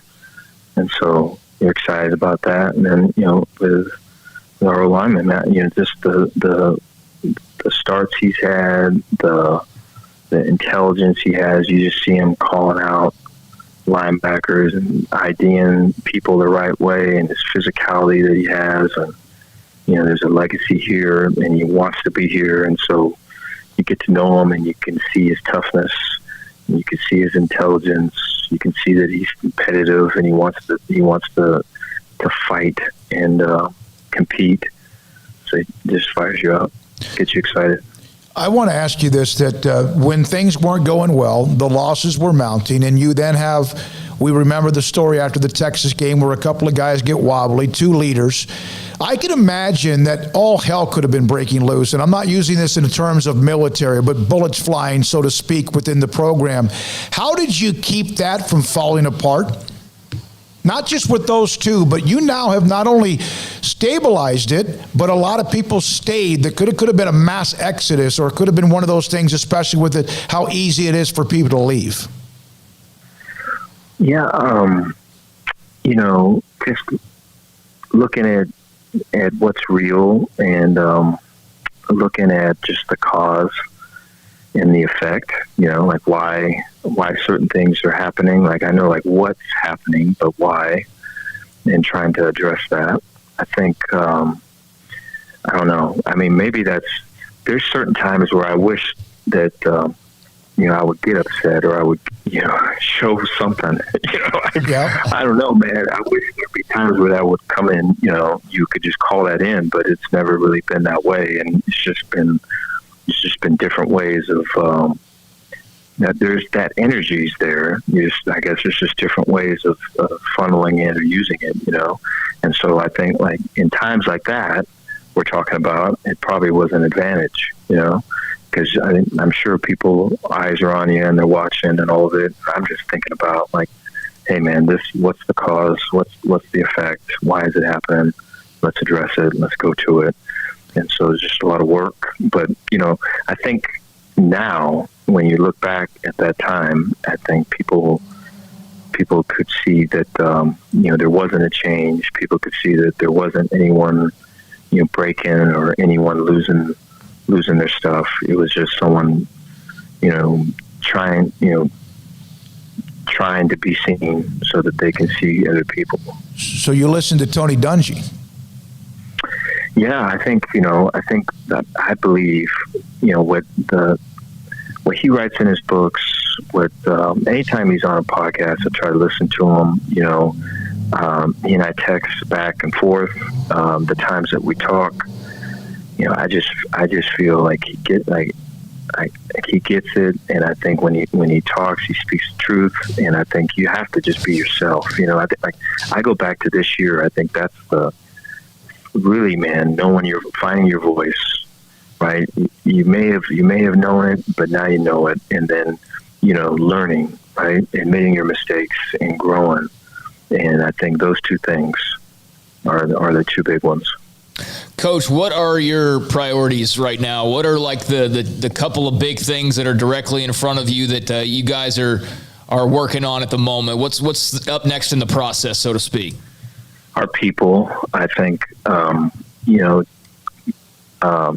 getting together with our staff, making sure that guys are meeting guys, that we've got families, and we've got there's wives, there's kids, sons and daughters, there's dads and moms, and we want to get to know those people and know and just really see the significance and the importance that they have to our people. And I think that's important, and I think we kind of talked about the why. You want to get to the whys of why we're here, why we're doing this, why Baylor, and like I may know that from just my talks with certain guys, but I think it's important that everybody knows it, and we all see everybody, and we jump on board. And so I think that staff-wise, and I think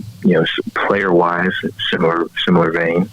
I think I was having a talk with he's actually now the D-line coach at Wisconsin, but Ross Kalaji, who's the strength coach at Wisconsin. This is at the end of the year, and he was just going, Dave, I've never seen just so many guys just struggle, just wanting to play football. We're just trying to hold it together, and I don't want to speak for them, really. I guess I just did, but that helped me, though. You see that sometimes you get locked in to your own deal, and that just helped me. That, man, we just keep fighting the fight, And I think just when you come on the other end of that, you want to be able to see that, hey, we're starting right now. Let's come together. Let's get everyone to know each other, know who you're fighting for, know what this is who we are. This is what the fight is about, right? This is us. All those things. I think the more we're around our people, and the more we allot our time to our people, it's probably it is the most important thing. And then we can get to football here in a little bit, but it's getting to know us and establishing standards and expectations among our people. This is not meant to be a negative question, but as the head coach and you made the decisions as offensive coordinator, eventually it is, and you mentioned it's on you.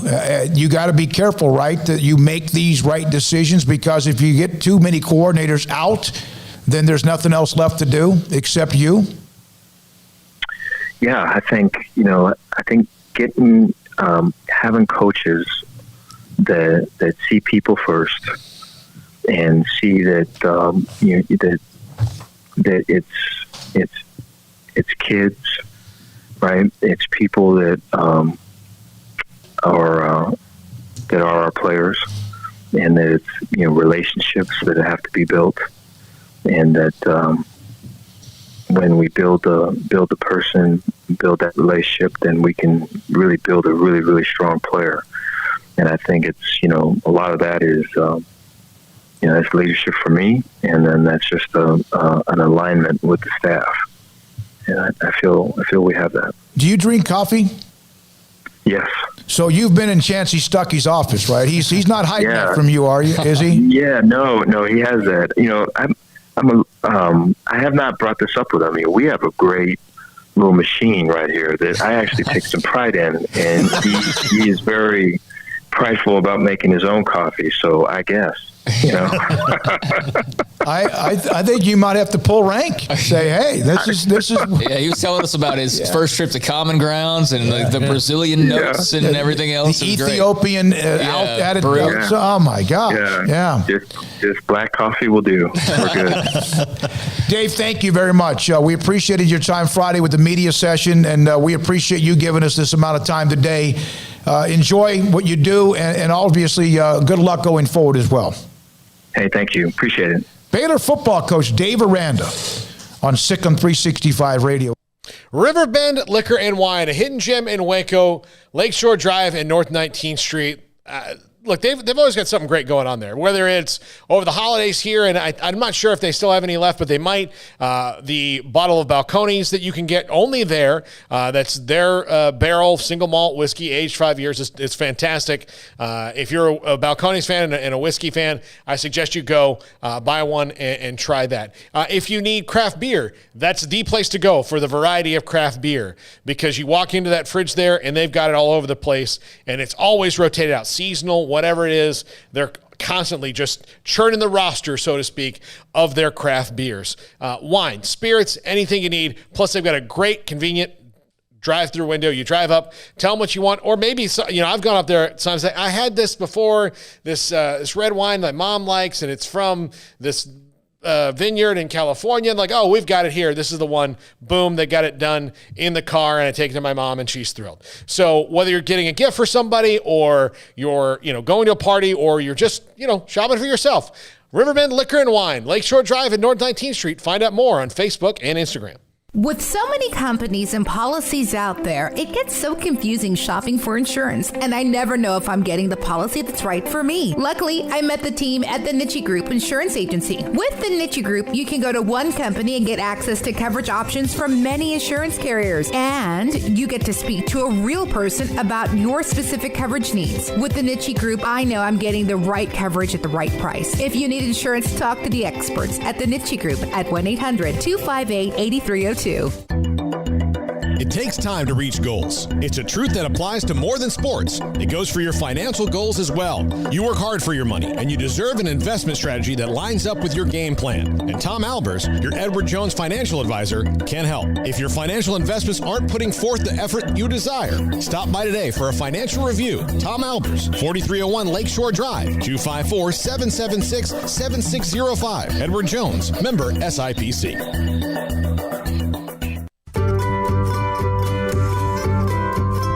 You want to know why Stonewood Dental is so successful? Listen to what happy customers have to say.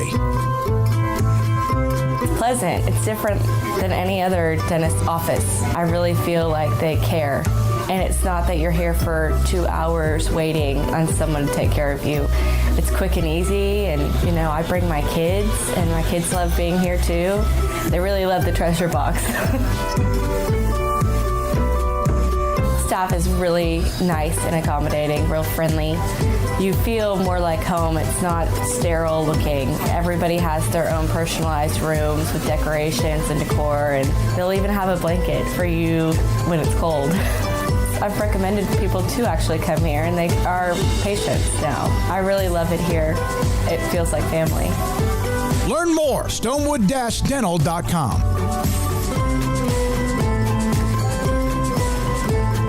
At Baylor University, students can shine in their own way. Or should we say their own ways? Because there's no limit to the ways Baylor students make the world a brighter place. Whether they're leading a student organization or following a higher calling, getting advice from faculty, or taking part in world-class research, pursuing their dreams, or working toward their dream job, students find their place to shine at Baylor, where lights shine bright. Learning to navigate life in the COVID-19 world has been a struggle, and where and how to get tested has been one of the biggest challenges. Impact Health Labs has your answer. If you need mass testing for your office, church, dormitory, or school, Impact Health Labs is who to call. They will come to you, conduct the testing at your location, and have the test back within 24 hours. Most major insurance accepted, meaning your out-of-pocket cost is low. So no more waiting by the phone for days to find out the results. Impact Health Labs was founded by 3 Army licensed and credentialed medical professionals.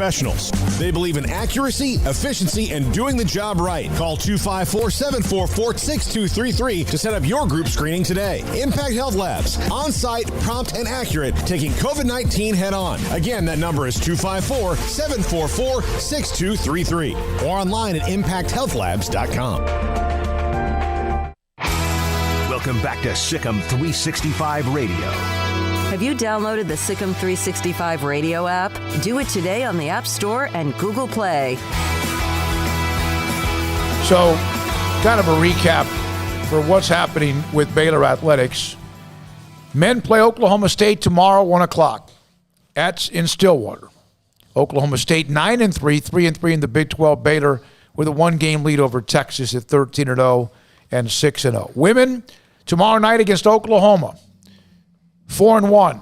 Oklahoma at 1-4 in the conference. Big 12 What's baseball. happened with Sherry Cole's program? It's been a while too. It's been since the Paris twins. It's been a long time. That's yeah. like 10 plus years ago. I've seen them have a couple of teams. There was one year when they were really pretty good. In fact, but it's been in the last 11 years that I've covered basketball here with the Big 12, it's been maybe 1 or 2 teams that were pretty good. My question is, how come she can't get those players anymore? Like, where did she stop being able to recruit those kind of players? Yeah, when you lose that edge. The Paris twins are really good, especially Courtney. What's her name? The broadcaster that we've had on the show.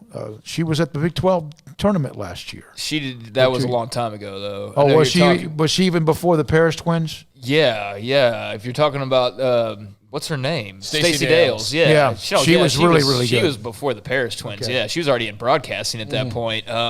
But yeah, no, I threw that out there because you think of Oklahoma and you think that might be a good game, and maybe it will be. But as far as like an anticipated game, Oklahoma Baylor hadn't been that for quite a long time now. So the Big 12 announced their baseball conference schedule. Baylor will open up March the 19th through the 21st. These 3-game series, there's 8 of them against Texas at home. They get the Horns at home. Then they travel to TCU eventually all the way into the latter part of May. The 2 most exciting ones right off the bat. Yeah, glad they're getting that easy start to the schedule with the 2 top 5-10 teams right out of the gates. But I guess they'll know how good they are. Remember when Nebraska was obviously trying to play this past fall, and then the Big Ten, of course, eventually said, we kind of need to play, everybody else is. And then they released the schedule, and they played Ohio State, Wisconsin, and whoever else, 1, 2, and 3. And they asked Scott Frost, do you think this was kind of random? Nope, not at all. I know that you're rooting for Scott Frost to do well, but because of I'm rooting for him to have a winning season. Yeah, that's where it's gotten with me. I'm a big Scott Frost fan just because he has no coach BS in him. No, he's not. I mean, you ask him, especially after this year, any level that he had, that's it. I'm not going to do it anymore. You ask me a question, I'm going to tell you what I'm thinking. We want to play football. The Big Ten doesn't. They won't let me talk, and every time I say something, they get mad at me. I'm not going to play their game. He doesn't give a flying you-know-what. Yeah. He doesn't care. Now, he needs to start winning anything.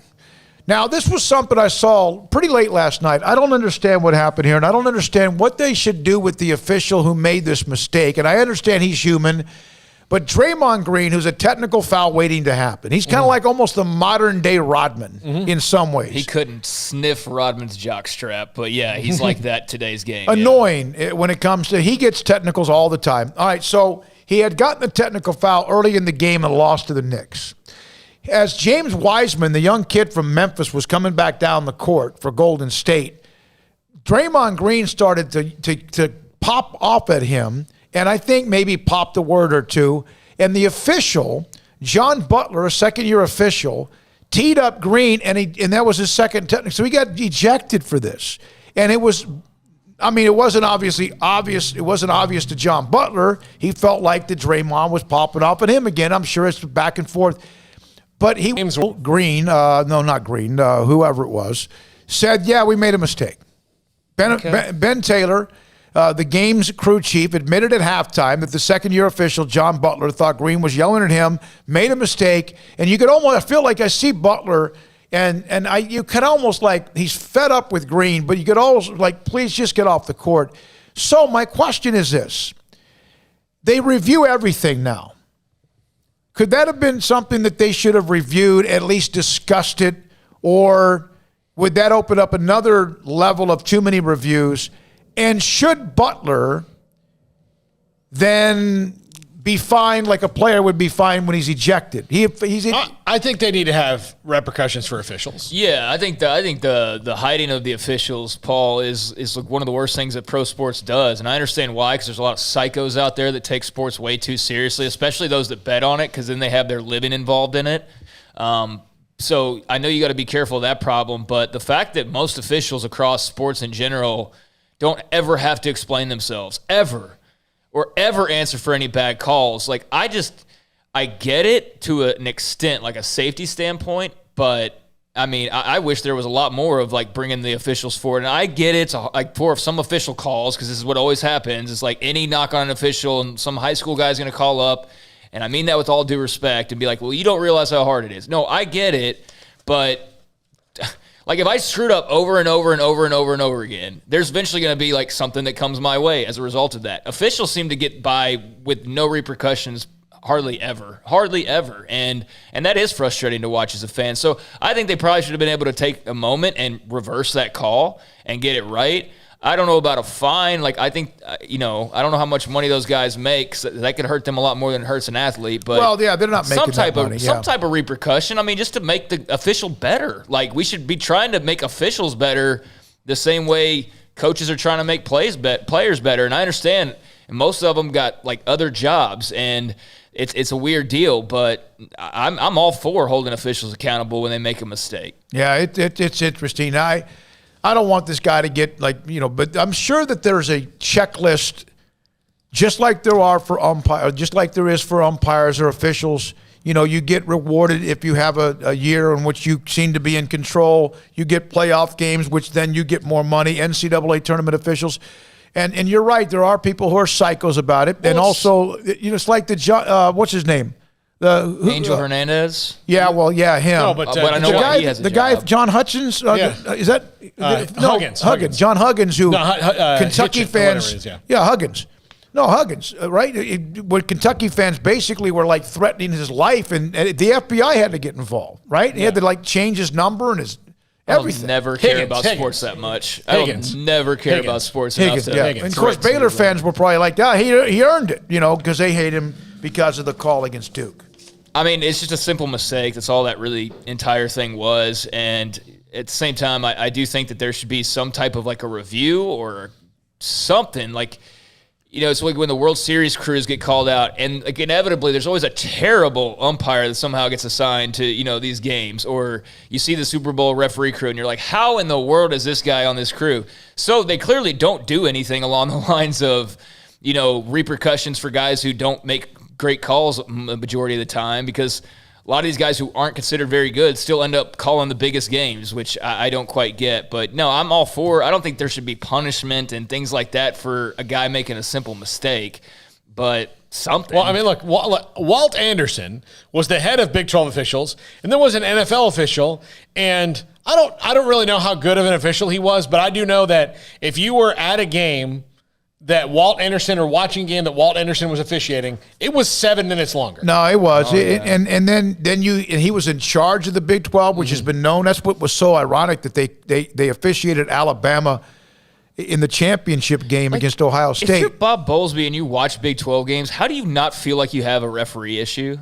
Like, that's what I've never understood. The 12-minute reviews for something that I saw on TV 11 and a half minutes ago and found right away what the call was. Like, I still don't. Yeah, you're right. Like, how does he watch these games? He watches all these Big 12 games. How do you sit there after the 20th review that's taken 5 minutes or more, that's just like completely random and has no bearing on the game whatsoever, but then calls that do have bearings on the game inexplicably don't get a review? And then they have like the guy, the Muscles in the Big 12 that There is no foul in the play for holding. The left tackle had his left arm on the left shoulder and his right arm on the right shoulder. Yeah, that's part of the delays. I just don't know. Nauseating. I say that out of curiosity. I just don't know how you're how you're Bob Bowlesby and you watch your brand of football and you don't go like, golly, man, we really need to do something about these reviews, about these officials, about just some of the weird things that happen in the Big 12. One more note on sports, and then Paul's 5 at 5:55. The NBC Sports Network has made the announcement they will no longer be in existence by the end of the year. The USA Network will begin carrying and or simulcasting certain NBC sports programming, and they have NASCAR and the NHL, two pretty nice things to have. What happened here? I guess people weren't watching, and plus there's so much stuff it's hard to find. Plus NBC Universal has spent a bunch of money on their streaming service, Peacock.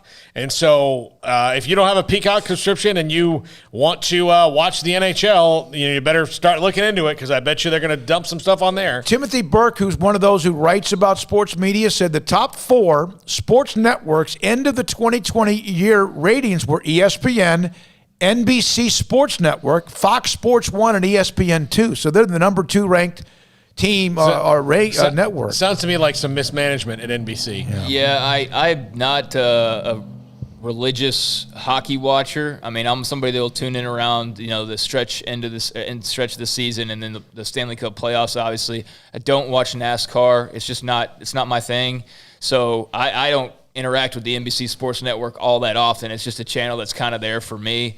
But yeah, I don't know. That's unfortunate. But look, they have USA, which those channels are becoming less and less relevant with the fact that if I want to watch Suits, if I have the app, I can go to their app and watch Suits. Dude, USA Network has become so awful. It is basically just simulcasts or reruns, and then it's like the WWE, and that's what they have. Used to be a good one, yeah. And that's what basically carries them are those Monday ratings. And without that, I can't even think of it. Like Suits was like 7-8 years ago too. Like they haven't even replaced that list of shows that they had at one time. But anyways, Kevin Draper, New York Times, said this about NBCSN: as of the beginning of the pandemic, was in around 80 million homes. It had a sub fee a bit above 40 cents, meaning it was making NBC about $400 million annually before advertising is taken into account.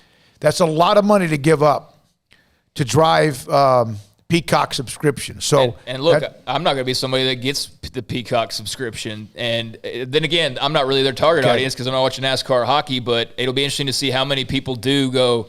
Because if you're a hockey fan and you've been used to watching NBC Sports Network and now you're being told you got to pay for this, you got to go all right, I got a Netflix account already. I got the Hulu ESPN bundle. I got Disney Plus. I got, all these different things. Now you're going to be paying, $12 to watch hockey? It's cable again. Yeah, it's more cable. Same thing. If you look at your cable bill and then your subscriptions, you're actually paying more than you ever were, quite frankly, for entertainment. Well, what about the Olympics? Are they going to make you, get a Peacock subscription to watch the Olympics? Wait a minute, what the hell is it? I mentioned Peacock. I thought they were talking about, what is Peacock? It's streaming service. It's their streaming service. For NBC streaming service. I'm a 61-year-old man, and I'm getting closer and closer and closer to getting rid of all of it. That's ridiculous. You can watch so much of it. You can watch. No, it's you. Like you mentioned NASCAR. I would watch the Daytona 500 once a year, just like I would watch the Kentucky Derby once a year, and then I'd watch the following if that looked like there could be a Triple Crown winner, which for 30 years there wasn't. I'm telling you, if that's I'm a sportscaster and I feel that way. It's not the $200 and some a month. It's got it to the point where it's just so. I know you youngins, all of you.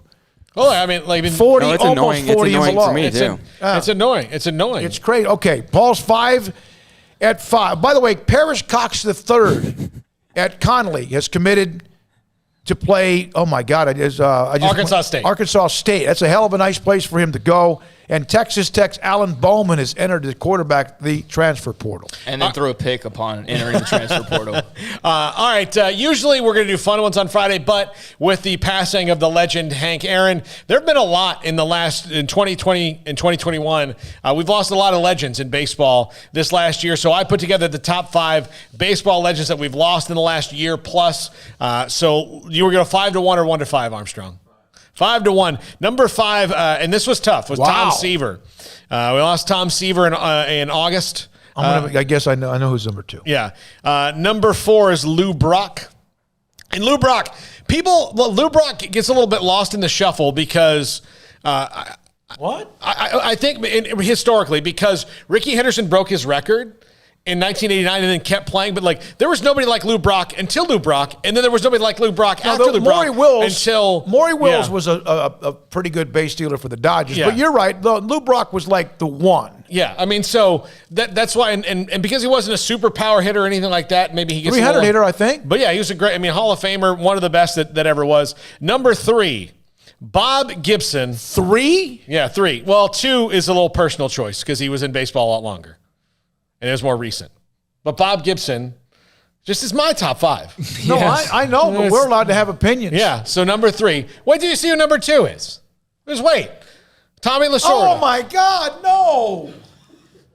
That's a personal choice. He's not. He was. Listen, I had to get an Italian in this thing.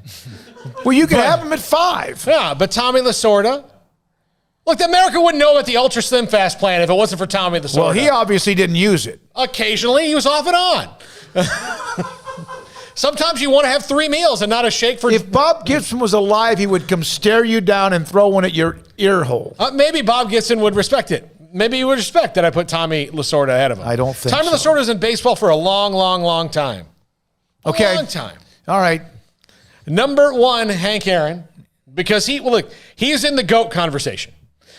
And sometimes that's the weird thing about him is he wasn't. He's people try to put him outside of it, but he's the all-time home run leader. He's the all-time RBI leader. If you took away all of his home runs, he would still have 3,000 hits. Yeah. If he had 0 home runs in his career, he would have over 3,000 hits. He was overshadowed by names like Mickey Mantle and Willie Mays. Yeah. Very popular players, and Henry Aaron was an incredible player. Yeah, the runs batted in thing he was as consistent as anybody. And what he also had, he was consistent and durable. That's where Mickey Mantle was not. No, you're right. That's where Mickey Mantle was not. So but to sit there and say you could take away all of his home runs, 755, whatever it was, you could take all of those away and he still have 3,000 hits. That's a productive man. And look, I had to leave off Don Sutton off this list. I had to leave Al Kaline off the list. You could basically put together an all-star team with all the baseball guys. It's been awful. It's been really, really hard. You could take Lasorda out of the top 5 and put in either Al Kaline or who was the other one you mentioned? Don Sutton, who just passed away last week. Yeah. 300 winner. Yeah, so it's been a hard year. I mean, it's been a hard 12 months or so with baseball. Golly. If it was like the Academy Awards and then they run the names of people who have passed away, baseball, it would just keep going with all the big names. This has been the roughest year I can remember for baseball. It makes me, and here, those are my wheelhouse guys. Those are my wheelhouse guys. Yeah. All right. All right, thanks today to Henry Aaron from, KTBB Radio and Tyler. We ran that. If you haven't heard it, it's on the various podcast links. Alvin Brooks III, Baylor men's basketball. Appreciate him. Grayson Grunhaver. Bills Hall of Famer Steve Tasker, the color analyst for the Bills Radio Network. Lauren Cox of the Indiana Fever, and also with Dave Aranda as well joining us from yesterday. We appreciate Taylor Bryan. Great stuff from Taylor and David K. throughout the week. In fact, this week. Anything else to get into before we say goodbye? No, looking forward to seeing what happens with the McGregor-Poirier fight tomorrow night. Who's going to win? I'll take Conor. I'll take Conor, but, I don't know. I mean, Poirier's a good fighter. I think Conor's a better fighter, but there's been so much off time and so much just, stretches without having a fight for Conor. So I'm going to hope McGregor wins. I think it'd be great to see him back in the winner's circle, so to speak. But outside of that, just excited to see all these finalizations of Baylor staff, and just looking forward to hearing more. I know we got a tease for perhaps a new commit. You showed me that.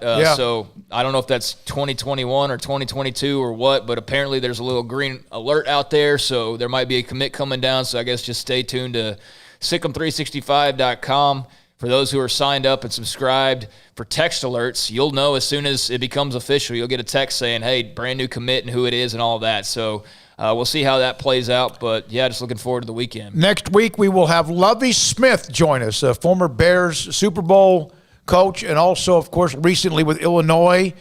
He was on his way into to Arizona, and he texted me back. We're going to have Lovie Smith. Of course, he took the Bears to the playoffs quite a bit in the Super Bowl in 2006, before losing to Tony Dungy and company. All right, for Cole, for Jack Armstrong, of course, Connor left us, and Rob, all of them.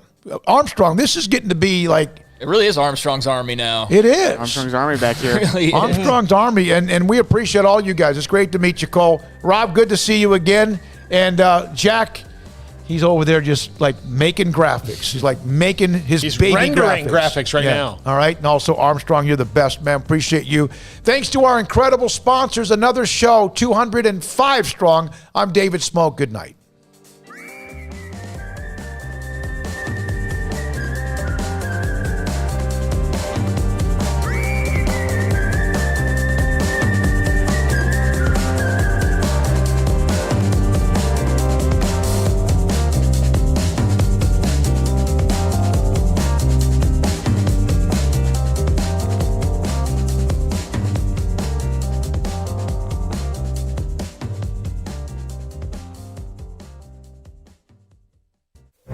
Stepping into the boots of a U.S. Army officer can add confidence and leadership skills to your son or daughter's career path. See all the things they can achieve in our boots at GoArmy.com. U.S. Army Waco Recruiting Company, 254-598-8131 or 254-776-1543. Born in Waco, Brotherwell Brewing exists to serve the Central Texas community with locally crafted beer of the highest quality. They want to bring Central Texas closer to the brewing experience so everyone can enjoy well-made beer as much as they do. For 2.5 years, they've been bringing high-quality beer to Central Texas at their location on Bridge Street in East Waco. And this football season, you need to stop by on game day for curbside pickup or stop by their tent next to SicEm365 at Brazos Parking for your pregame refreshment. Brotherwell Brewing believes in community and bringing people together to enjoy products made in their community. So for your game day, whether it's a tailgate or at home, stop by Brotherwell Brewing for high-quality craft beer made right here in Central Texas, 400 East Bridge Street, and check them out online at brotherwell.com. Ideal MRI is a small family business right here in Central Texas. We're open to support you while lowering the cost of healthcare bills. When you need an MRI, ask your doctor for an Ideal MRI. Visit us at idealmri.com or call us at 833-IDEAL-MRI. Texas Farm Bureau Insurance has been proudly serving Texans across the state for over 60 years. Call 254-772-8090 to find an agent who will provide a free review of your auto, home, and life coverage.